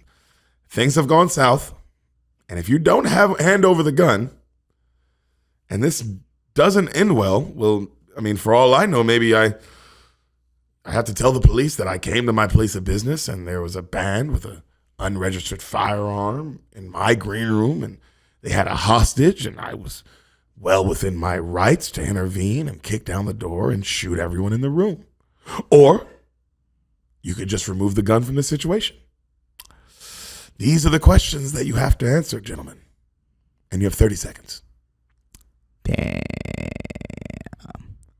That's when I would be like, damn. Oh, we have 30 seconds. Yeah. Oh, that means first off, there's nothing. That means whatever we answer, it doesn't matter. Right. Whether we give him the gun, we don't give him the gun, he's gonna get it. Right. And he's gonna fucking kill now us. the end game is to keep stalling until you find something to stay alive. So when you need some leverage. Well, leverage is you're not gonna get leverage. Now you have to like wait until leverage appears. So now I think the right move is to get rid of the gun. But I mean, he's gonna kill you if you get rid of the gun. If you open that door, he's gonna kill you. You know that, right? Yeah. And there's no way to get rid of the gun without. Yeah, you have to open the door. Yeah, okay. That's why I'm like, well, we can't open the door. Right. If I'm in the room, because if you were like, oh, we got to give him the gun, that's hard. We should stall. I'd be like, I agree. But if we open this door, there's going to be a Nazi army out there, right? Who's going to just kill us, right? So you give the gun back, keep the bullet. You give the gun to your hostage, keep the bullets. You keep the bullets. And then you what? So at least the registered firearm is now in their possession. That The might unregistered firearm. Yeah, the unregistered. Sorry, that might buy you another couple minutes. That's in my mind. That's the play. Because also you do have a hostage, and that is the thing. Because it's like, well, also our biggest leverage. The only leverage we have is how far is this Darcy guy willing to go and not let his boy die? Right. Because I would be thinking there probably is a line where he's like, oh, I just have to kill him too. Right. He might not want to. Right. But there's a line at some point. He's a boss. Right. I would think he has to make decisions like this. Right. So what do they do? This is the things I feel like me and you would be discussing. yeah. Because I would be like, yo, like how we have this nigga, so we can't kill him unless we have to. Right. But at some point, this nigga might just be like, fuck it, kill them all. Right. And then we wasted everything we had. Right. But we're just trying to find leverage. So it's like, if it goes to waste, it goes to waste. The key is... We need time. The key is adding time to the clock. We need more than 30 seconds. Yes. Yes, we need more than 30 seconds. You're absolutely right. Right. So they get nervous. The dude with the gun on the floor... So the dude, the jiu-jitsu dude goes like, all right, fuck it, we got to give it to him. We don't got no choice. This is what we'll do. He gets the big dude back in the armbar and gives homeboy the gun. And they're like, yo, this is retarded. And they go, yo, we either hand over the gun or we open fire and kill everybody. Those are our options. Right. Right. And then the girl, the Nazi girl is like, yo, I vote we fucking kill these motherfuckers. Fuck them. Like, they're going to kill us. Right. And they're like, yo, no one asked you. And they're like, all right, okay, I think we give him the gun, but we keep the ammo. And then they go, all right. And they go, Darcy, we're going to give you the gun, but we're keeping the ammo. And then Darcy goes, I think that's safest for everyone. That's, bro. I'm like, yo, never mind. I'm like, yo, say something else that you want to speak to Darcy, and then just start blasting at the door. Right. Kill the leader. Kill the head of the snake. Maybe we can get out of this. There's no other way we're getting out of this. Right. There's no other way. But if we kill the head of the snake, also fuck him. Yeah. If we're gonna die anyway, might as well take someone out. And no, not just someone. Because we take someone out, doesn't matter. We take him out. Yeah. That like fucks up everything. Right. Their whole organization. Right. Now, yes, another leader will rise, but it's gonna be like now at least we well, no, because now there's gonna be people jockeying for power, and you might be. We might have started something great. That ruins this whole thing. And also fuck them. Right. You know, so they all get all nervous as fuck. And you see Pat go, all right, stand back. And then you hear Darcy go, you got it. And then you see our girl, there's a little vent at the bottom of the door. She's looking through the vent, and you can just see boots. Mm-hmm. So you see one pair of old man's like boots, right? Mm-hmm. Okay. And here you go. Here we go. He unlocks the door. He opens it real slow. And through the small crack, great shot, you can see Darcy. You see Patrick Stewart. He's just kind of smiling, like, right. Nice, sweet old man smile with the newsy hat on. Right. You know? And then you see him. He goes, may I approach? And he kind of puts his hands up and he walks forward. And the guy goes, no, I'll throw it to you. And he goes, okay, well, careful now. It's a gun. Right. He goes, okay. And then right when the door's still open like this much. Right. And he's about to open it a little more and you see him about to toss his hand out. And when he opens it a little more, the vent kind of angles a different way. And the girl sees all the red laces on the thing. And she goes, they're going to fucking kill us.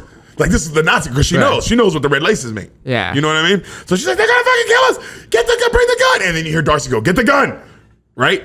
And you just see this nigga, like, he tries to close the door and his hand gets snatched out. Right. And he's like, no, okay, you can have it.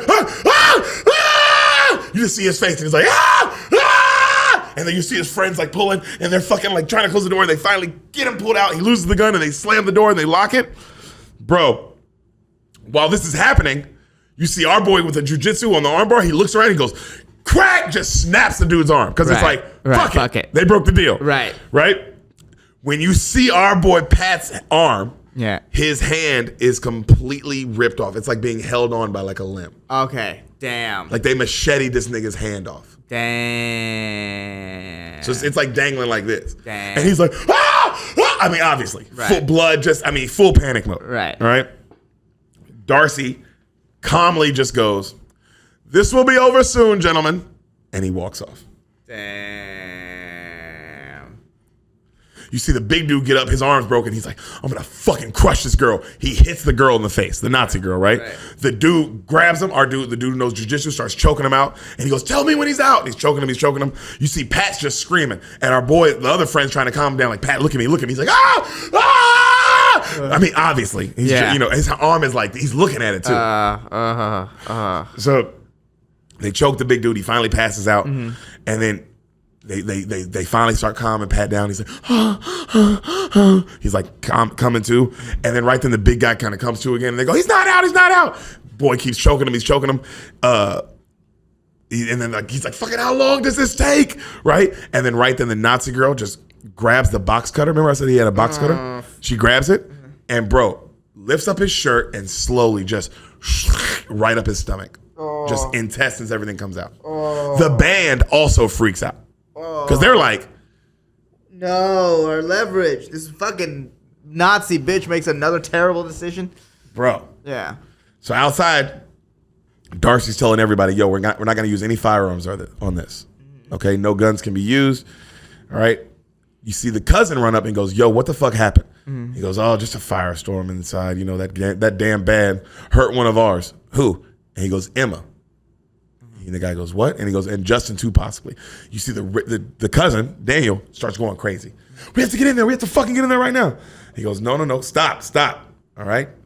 Fucking not until, we got other problems to deal with. We have to handle this accordingly, okay? We got to handle this, one step at a time. I already have it all planned out. Let's not fuck anything else up. All right? We have an operation here that we can't ruin. Right. Okay? Inside the room, they're trying to fucking find a way out. The Pat guy's freaking out. He's turning pale. And he looks at one of the homies and he goes, I lost the gun. And one of the other homies is like, hey, man, you held on a lot longer than I would have. And like pats him, yeah, you're all right. Yeah. So right then, you see one of the weird friends, they're like still looking for an exit and they're like trying to bust through the floor and they finally bust all the way through and it goes all the way through. And they're like, what the fuck? So they keep busting, and then they bust through and below is a lab where they make heroin. Oh, wow.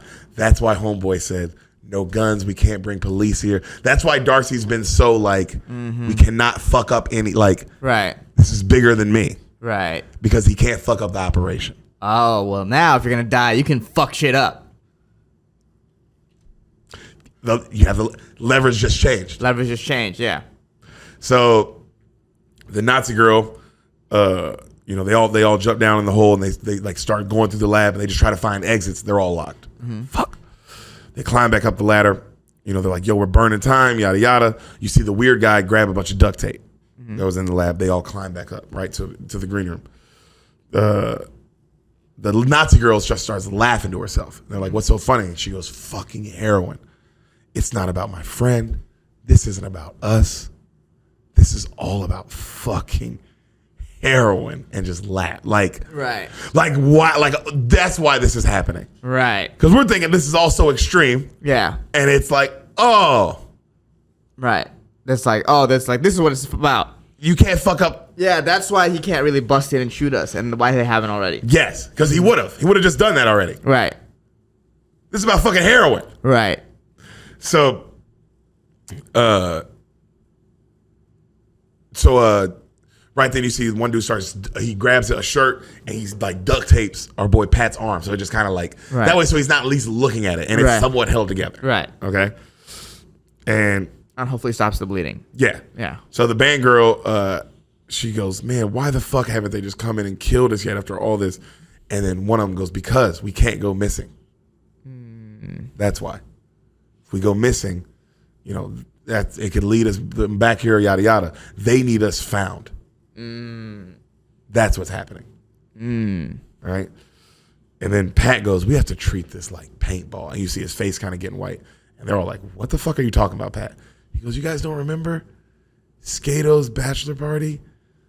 We were short players at the paintball thing. So we couldn't play the whole field. So the only way was we had to partner up with these ex-Marines. And we had to go against them. And the first round, they tore us to shreds. Remember? No casualties on their side. And I cowered behind the trees till I got shot. But you remember Ricky? Remember what he did? And then right then someone cuts him off. And they go, yo, we got to go. We love you, yada, yada. I'm sorry, but we're not all going to live. But maybe we won't all die. So let's just fucking go for it. They all grab some weapons. They hand one to Pat. And Pat's like, I don't need it. I'm just going to run. They go, all right. And then right when they're about to open the door, the girl in the band goes, fuck it. They all turn. She goes, Simon and Garfunkel. And they all go, and I what? And then she's like, Desert Island Band. And they all kind of get like serious. Like, damn, they didn't answer the question. Mm-hmm. And then one of them goes, Prince. And then another was like, mine was actually the Misfits. And they all kind of smile. And you see the Nazi girl go, Madonna and Slayer. And then they open the lock and they go, here we go. They open it and they go, oh, they bust out. No one's there. And they're like, they're quiet. And then Pat goes, they're letting us out. Why would they do that? Right? And then they asked the Nazi girl, they go, how many exits does this building have? She goes, well, there's the main one. I know there's one in the bathroom and maybe the kitchen. And they go, any windows? She's like, I don't know. We have to see for ourselves. So they start walking through. It's quiet. And then you see Pat go, should we hide? And the jujitsu's like, dude's like, yo, bro, just do whatever you want, man. Just try to survive. Like, Right. I don't like, also I respect because it was like, hey, bro, I don't have any fucking answer.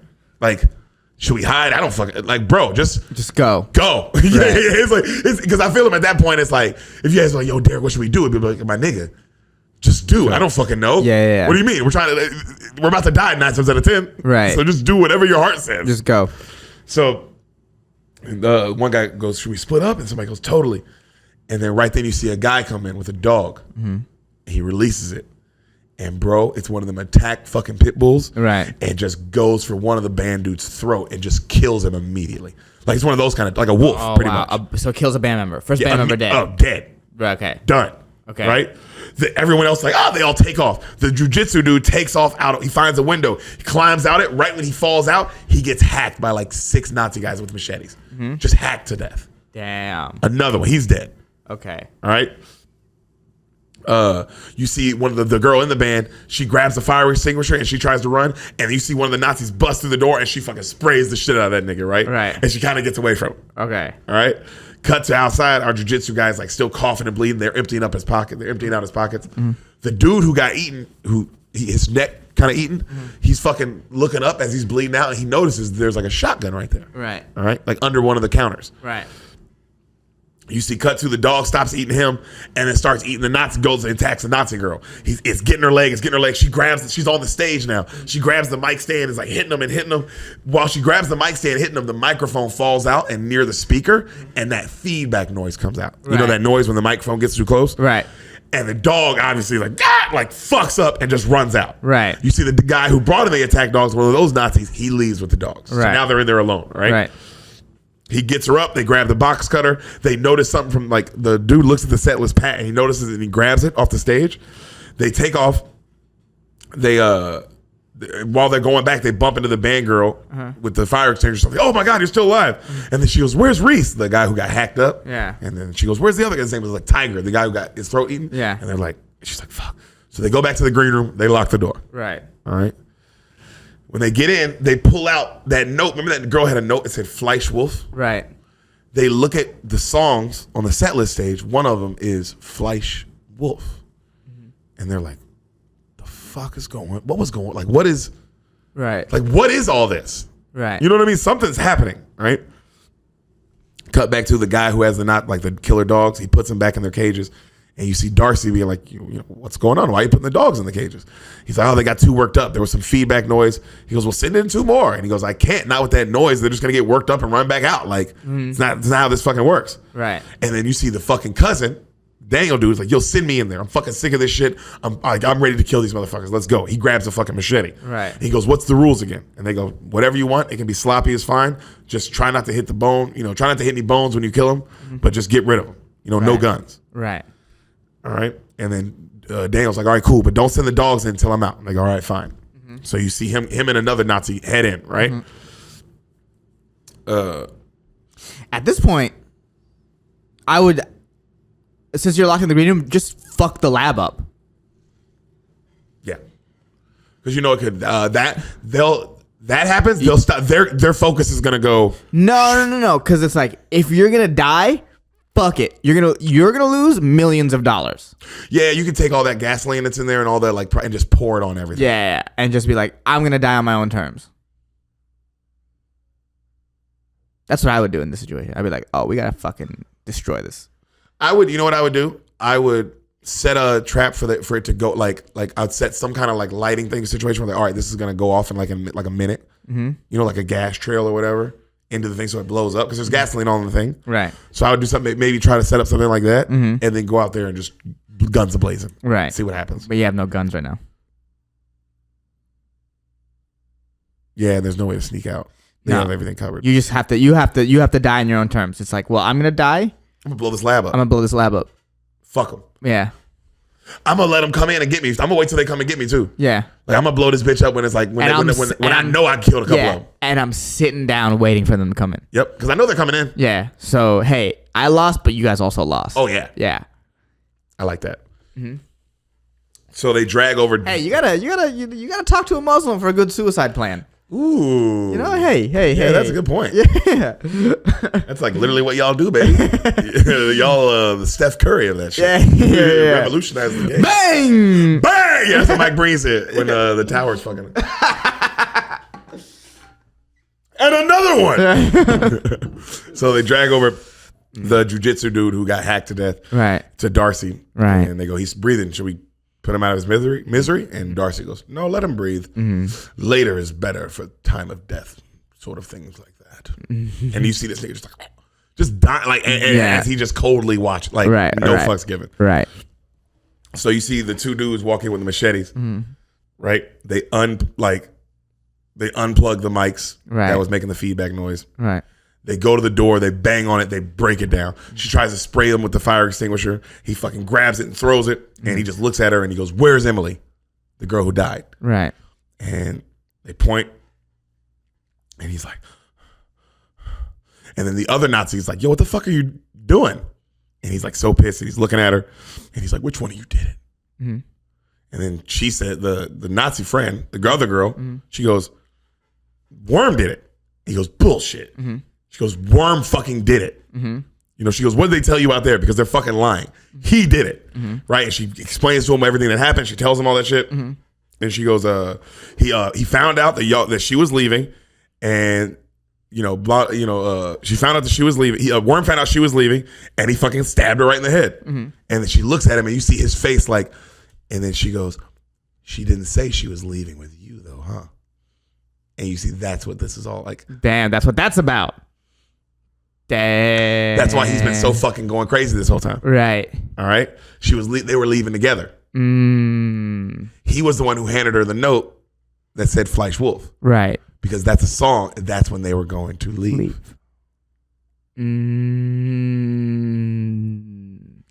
Intrigue. So he's like, he can't believe it. And then he looks at the cousin looks at the other Nazi dude and goes, "Yo, just go." He goes, "What?" He goes, "Go." He leaves. Darcy outside is like, this is taking too long. Right. Like he already knows like something's up. This is wrong. Something's wrong. He looks at his main guy and he goes, "You didn't want Daniel on door duty. Why?" And the guy's like, "I don't know, nothing concrete. He and Emily." And then you see Darcy kind of turn around and he kind of like, you see him kind of put everything together. Right. And then he goes to fucking Daniel's car and he opens the trunk and there's like all his stuff. He was clearly going to run away with her. And Darcy's like, "Wow, the little lovebirds." Right? So he grabs a baseball bat out the trunk and he looks at the young guy and he goes, "You recognize this?" The guy goes, "No, sir." He goes, "Of course not, because it's from last Easter. We were supposed to disappear after the booth party after we used these." Like apparently they killed somebody with these baseball bats, right? Right.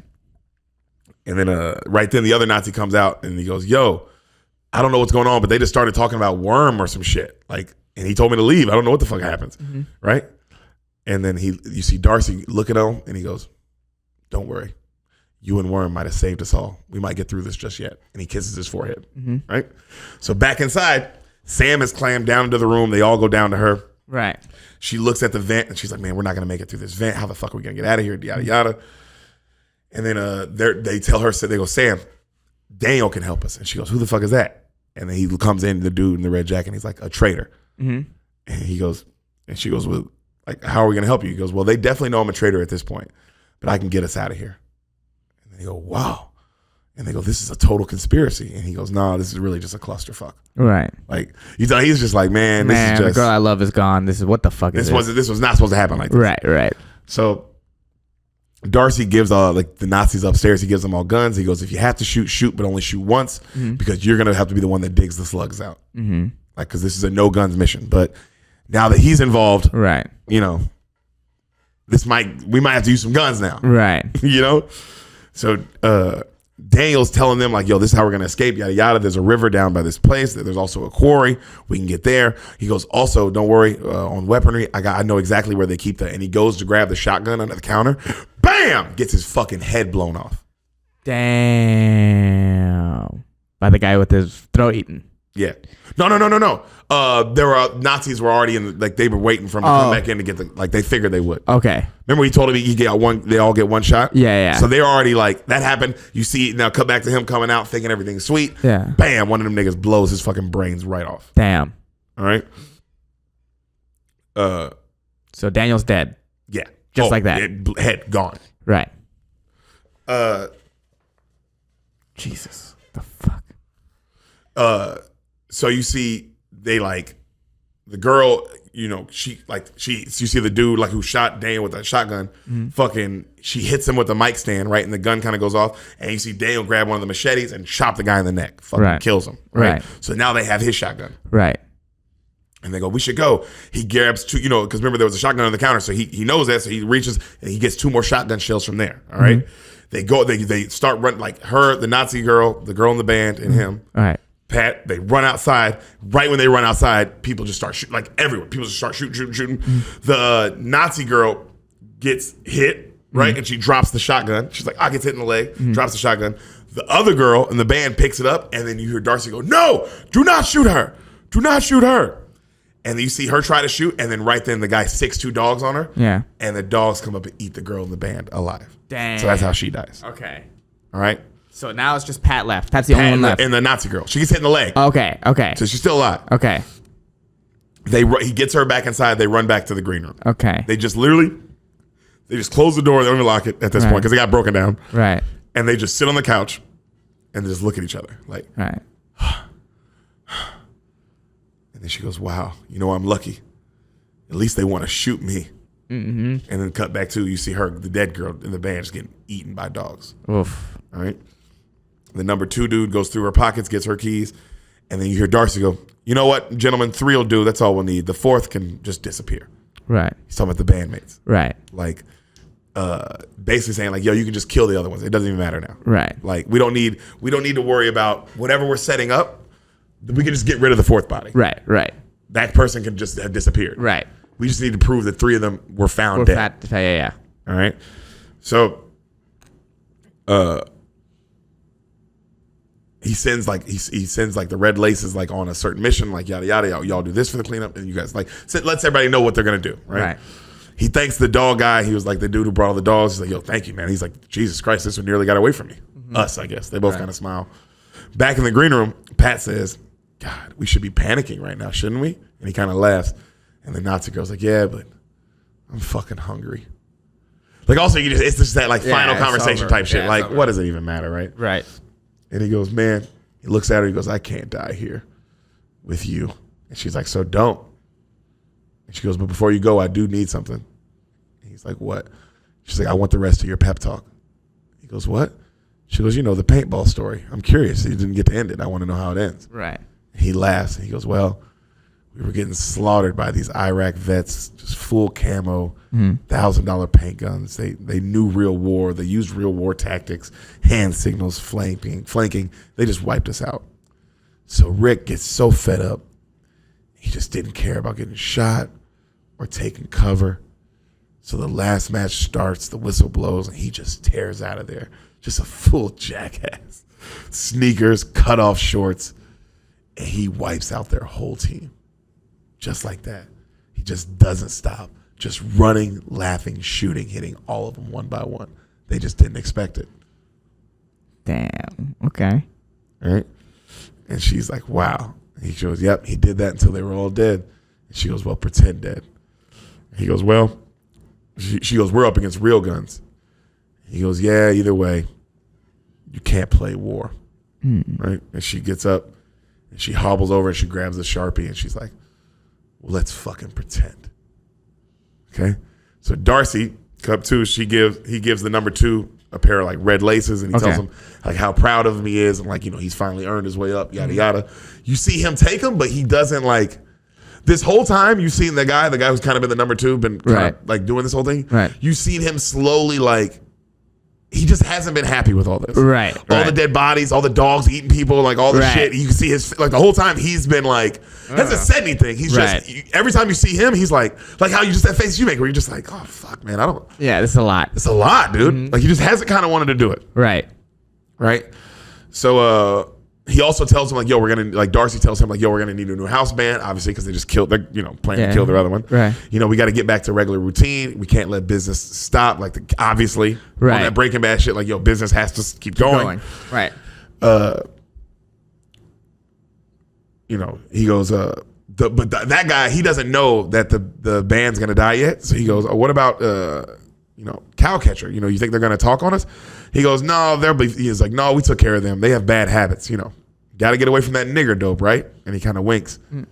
And all those bad batches going around. And you see the guy who just got the red laces kind of like, Jesus. Fuck, Jesus, man. Right. So you see the dude with the dogs, he gives the dog a shot and he goes, this will kill the dog in an hour. And he's not saying it cold. He's saying it like really sad. Right. Like you can tell like this dude like is loves cold Nazi, let him eat people, but he loves the dogs. Sociopath. But they have to kill the dog because the dog has all the fucking evidence and its fucking teeth. It's been eating people all day. Right. So he puts a fucking like a serum thing in it and he goes, let me tell you boys this. And he gives it to like 2 of the red laces kids. He goes, I would hope he dies with some meat in his teeth, if you understand me. And they go, we understand. Right. Right? Like, let him die eating one of these niggas. Right. You know? So, you know, they take the dog, the 2 dudes, they walk off. Darcy comes up and to the 2 dudes who just got the dog, and he whispers to him, disregard what he just said. Shoot who's ever left. They don't have to be accounted for. You know, forensics is no longer a concern. We'll just clean it up and get rid of it. Right. And they go, yes, sir. So Darcy gets in the car with the dude. They drive off. Right. All right. They got to go figure out. They're going to go do the rest of the plan. Right. They got to do other stuff. Well, dealing with this. Right. All right. So they walk in with the dogs. They're passing all the bodies. They notice that the shotgun shells that from the counter are gone. They're like, all right, they count that. They come in with the dogs. They hear feedback. Like they get near the green room. They hear feedback coming from the green room. Right. That sound. Yeah. They're like, what the fuck? Makes the dog go crazy. The dog runs outside. Right. Takes off. Right. The number 2 comes in, and he's like, yo, what the fuck is happening? Like, where's that sound coming from? And he's like, oh, I don't know. This isn't coming from our mixer, yada, yada. And then they go, but don't worry, we got it. You know, you go do your job. Just don't tell Darcy. And the number 2 guy's like, all right. Right. So right when the 2 Nazi guys get to the door, they bust in, shotguns drawn, and Pat has his back to him, and he's yelling, dipshit clown motherfuckers. And he turns around, and they go, who the fuck is that? And he goes, Odin himself. And he has paint all over it. Like, they Sharpie like warrior shit all over his face, right? Right. And he jumps in the hole. Right. And he's just screaming, ah! And he's tearing up the lab. Hell yeah. Finally. Just tearing it, macheteing it up. Right. Fucking it up. Like, come down here. Like, you know, you come get me. Right. Right? And so they stop the feedback. Mixer, the feedback. Right? They know they're like, all right, well, we only got 3 shotgun shells to use. All right. He goes, well, he looks at his boy and he goes, you hear me fire twice while I'm down there, you come down no matter what. Something went wrong. Right. All right. And he goes, man. And then the other guy goes, this feels like a trap. He goes, no shit. But you want to go tell Darcy that we're scared to go down there and finish the job? Right. Like, no. Right. All right. So homeboy jumps down and he goes, watch my back. So you see the guy upstairs like looking down the hole, right? The other guy jumps down. Right. This is so awesome. The camera kind of moves, and as he's looking down, you see the couch. Remember the couch has been there? They've been sitting on the whole time? Right. Under the cushions, you see our girl with the black paint come up out that bitch with the box cutter. fired. That's dope. Just like fool, like yo, fuck it, we going out. Yeah. We going out, dog. Yeah. Because also, like, you was like, oh, what a great. It did make you forget about the girl. He's doing so much. Right. Even we forgot about the girl. No, I was thinking about the girl. I was like, I forgot about the girl. I was like, where the fuck is the girl? You assume she's down there somewhere. I thought she would be down there. But as soon as she was looking down, he was looking down. It's like, oh, they're gonna kill the guy up top first. That's a smart move. Yep. And where would you hide her? In the fucking couch. They're not gonna even think to look in the couch. No. She's also tiny. Right. Okay. So but also the way she comes out the cushion, you see her eyes in the black paint. It's like, oh, that's hard. That's dope. I didn't see that coming. That's dope. Okay. Right. So she crawls like a fucking Navy SEAL. Mm-hmm. You see her crawling across the floor. The Nazi dude downstairs like keeps looking around and doesn't see anything, and he kind of gets nervous. He backs up, right. And he looks back at his boy and he goes, "Yo, fuck this! Tell him to send some extra help down here, man. I don't know what the fuck's going on." Right then, you see our girl slice that nigga's throat. Oh, right, yeah. And then she fucking hides, and she goes. You hear her yell, "Pat, he only has 3 shots." Right? She grabs the dude's gun and just starts shooting down there at him. Right. Right? And then you see he blows like one of the shotgun shots at her. Mm-hmm. You see the number 2 guy who got the red laces, you know him? You see him upstairs cleaning everything. Right. That's his job. He's already getting some worked on, like getting everything cleaned up. Right. Getting the blood washed off, power washing shit. He's doing all that. Mm-hmm.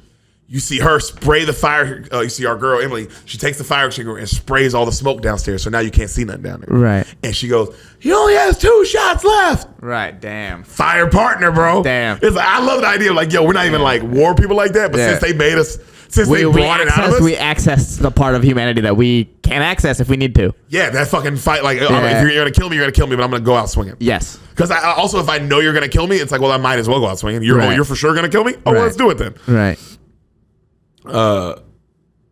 So you see Pat hiding and he's waiting.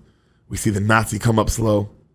You see right when he comes up, like he comes through like a little door in the lab, and Pat swings the machete and it just hits the other side of the door.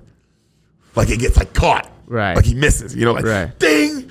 And then the guy, he's like, and then you see the dude try to shoot and Pat dodges it and he misses too. Right. And you hear 1 shot. Yeah, damn. Right?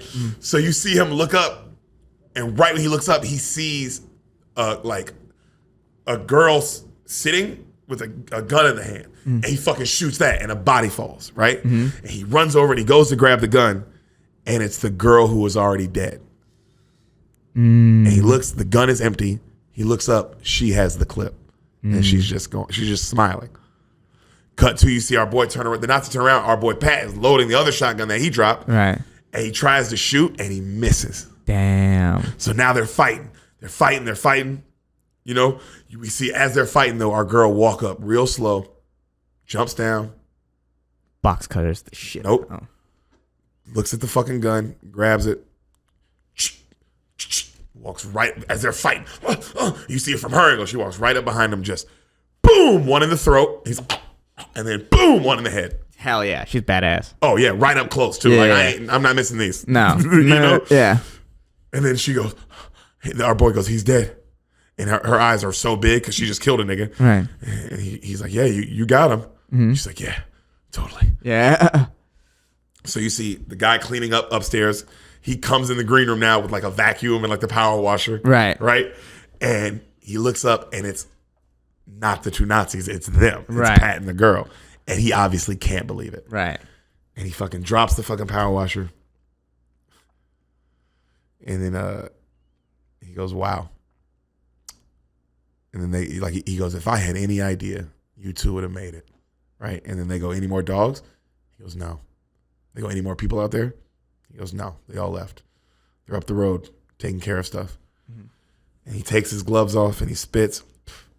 He goes, honestly, guys, I just want to go to jail.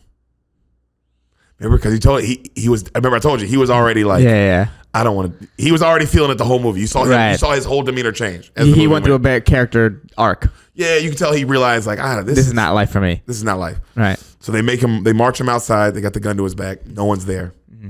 And they look at the car and they go, anyone know how to hotwire a car? And even he looks at him. He goes, no, stay off the roads. Trust me. And they kind of go like, oh, you trust him, you know? So we see a shot of, remember the dog that ran away? Right. just it walking down the road by itself. Oh wow. Great shot with the chain and connected to his back, Right. And it's just sweet too, like not just trotting, Right. right?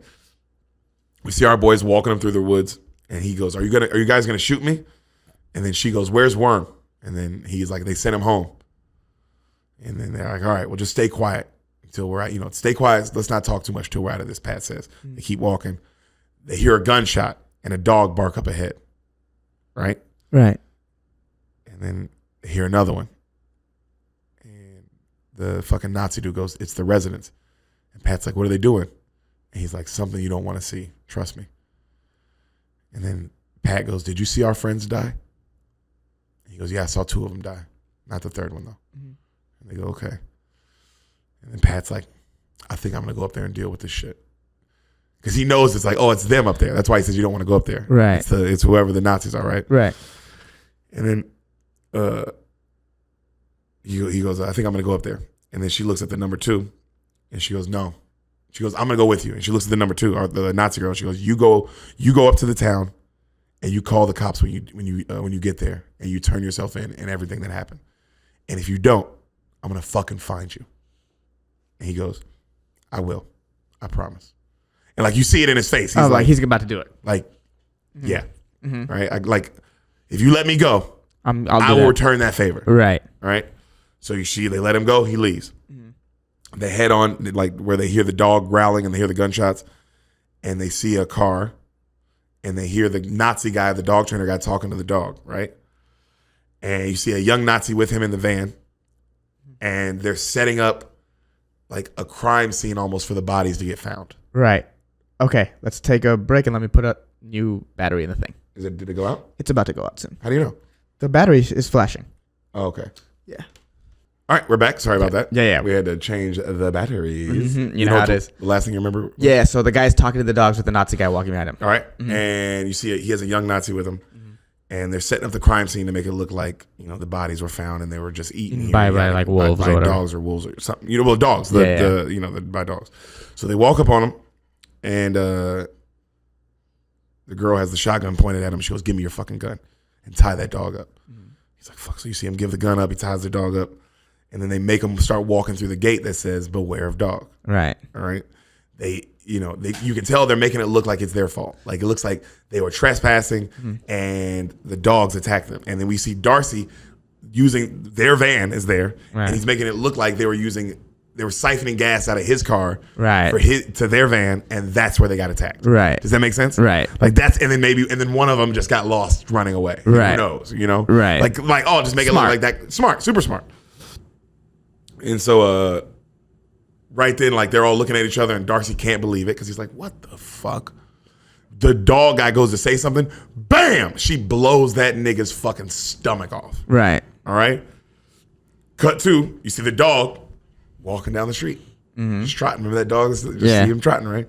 Cut back to Pat's like, "Yo, Pat can't believe it. He can't believe she just shot that dude." Right. He's like, "We're doing that?" And she's like, "Why the fuck else would we walk all the way up here?" He's like, "I don't know. I thought we were just gonna ruin the crime scene that they were trying to make." Right. And then she's like, "I thought we'd leave a fucking new one." You see her eyes are like, I like this. right? Yeah. Pat can't believe it. He's like, he just says, "This is a nightmare." And then Darcy goes, "For all of us." And then she goes, Tell me those were his stupid fucking last words. Please tell me those stupid fucking words are his last." And then you see Pat point the gun at him. And Pat goes, "You have a phone?" And Darcy goes, "No." And he goes, "Funny." Pat's just looking at him. And he's like, "You were so scary last night."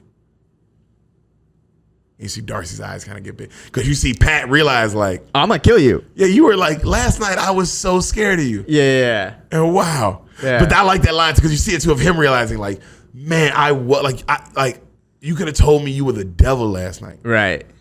And now look who God is. Like, and there's nothing. You see Darcy realize, you're like, oh, fuck. Yeah. Right? So he says that.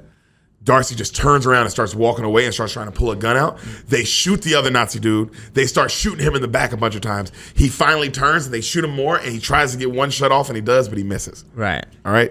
They walk up on him. You see Darcy. He's dead as fuck. There's bullets all in him.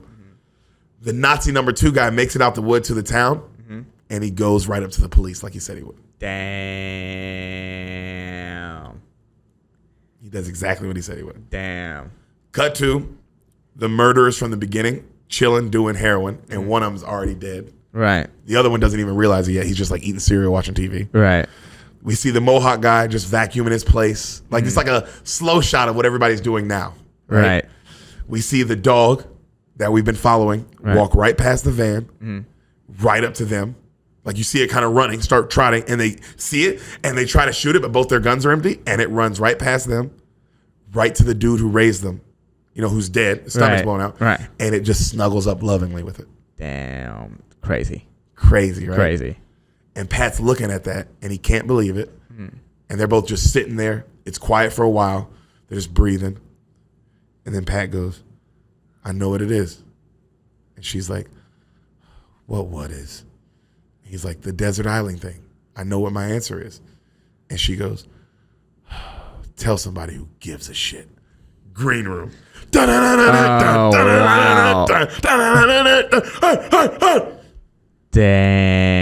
That movie was insane. Pretty good, right? Yeah, that movie was insanity. Very interesting. Yes. That was one of the more interesting movies I've seen in a while. Yes. I mean, I also didn't see it coming, so that helped. That yeah, I it was was pretty like, unique. Pretty unique. I went into it completely like I'm not gonna know what happens. I'm glad someone lived. Someone lived. Yes, thank God. Yep. It felt like one of those movies where everyone was just gonna die. Now here's the question: do they go to prison? It doesn't feel like it because I mean they have very good cause to say it's self-defense. Right. I mean, there's bodies and all this evidence they have to back their story. Yeah. And they could be like, man, we were just trying to survive, and this was what we had to do. Also, she's shot, and his arm is literally Off. like they're gonna have to take. He's gonna lose his hand. Yeah. So that definitely would help. If you had a lawyer, that would help your case. Yeah. And you're proving that there's a drug lab down there as well. Right. That really helps your case. Right. It was just like, yeah, we did all this. And you have the guy that's turning himself in. That's helping you out too. Yeah. He's gonna be like, yo, they were just trying to survive and they got us. Oh yeah, the dude turning himself in. Actually, that's what. That's huge. You're fine. You're gonna get off scot completely. You're not gonna have any charges against you because of that guy. I forgot about that. Yeah. Because I was like, actually, you know what's funny? Even without that guy and the evidence and you being hurt, maybe with that guy, 100%. You're fine. Yeah. It's and then the court of public opinion would all be on your side. You get the skinheads. And God, so you're not gonna get any money out of it. You did just you can sell the story later. Damn, yeah, you can sell that story. That's you good. can absolutely sell the story later. Yeah. Just sell out your friends for a couple $. America, fuck yeah. Sell out your friends or get massages from masseuses. Cleveland Brown, yeah, fuck yeah. That's what this movie was really about. Yeah, dude, everything's about Deshaun Watson. And massages. Yeah. This whole podcast just takes place in Deshaun Watson's mind. We're all just living in Deshaun Watson's reality. Who's your favorite character, buddy? Deshaun. No. I like Pat. I like the jiu-jitsu guy. Nazi Girl's my favorite. Nazi Girl's pretty cool. Because she just becomes the badass at the end. Yeah. Also, she's racist and open about it. Yeah. She had a reason for why she didn't like black people. She said, black people aren't the ones who hurt me. Yeah. That's white people. I'm sorry. White people aren't the ones who hurt me. Which is like, well, that's one way to view it, I guess. That's a reason. It is a reason. It is a reason. Yeah. Because most people have no reason. Yeah. Except for God tells me it's right. That's your reason. That's my reason. Yeah. But I don't believe in God, so you're lucky. Well, the Pat dude also is a really good actor. Yes. Yeah. Anton Yelkin? Yeah. Yelich? Yelkin. Yeah, but this is a movie he got the lead in that was rated really high before he passed. He was in a lot of great shit and just died. Well, he's also young. His career was just starting. Like, this is the kind of movie that, like, when you look, I felt like, because he was going to do Star Trek, and who knows what he was going to do after this. And then if you look back later and seeing this movie, you're like, oh, wow, this is another good movie. Yeah, he can act. Yeah. Yeah. Like, you go back like on some Final Destination type shit. Yeah, man. Yeah, his car rolled back into him and pinned him. That should be happening, though. I mean, it happened for sure. I remember when my friend Tommy, Tomcat told me about a nigga in his high school died. He had one of those houses that are on like a road, like a busy road. Like, so when you back out in the morning, you're on the street. Yeah. Just on his way to school, backed out and died. Just one morning, just backing out. Damn. Wow. You backed out how many times? Yeah. You ain't thinking nothing of it. So that shit, bro, that's that Final Destination shit to me. Right. But yeah, I did. But that actor is really great. And then of course, fucking Patrick Stewart's the man. In Right, this. He's right. the man in this. He's so scary. It sounds like it. And it's cool to see him play a bad guy. Yeah, he's so calm. Right. It's Charles Xavier, but not doing good Nazi. things. Yeah. Nazi. Yeah. Nazi Xavier. Nazi Xavier. Hey! Oh my God. See you next week.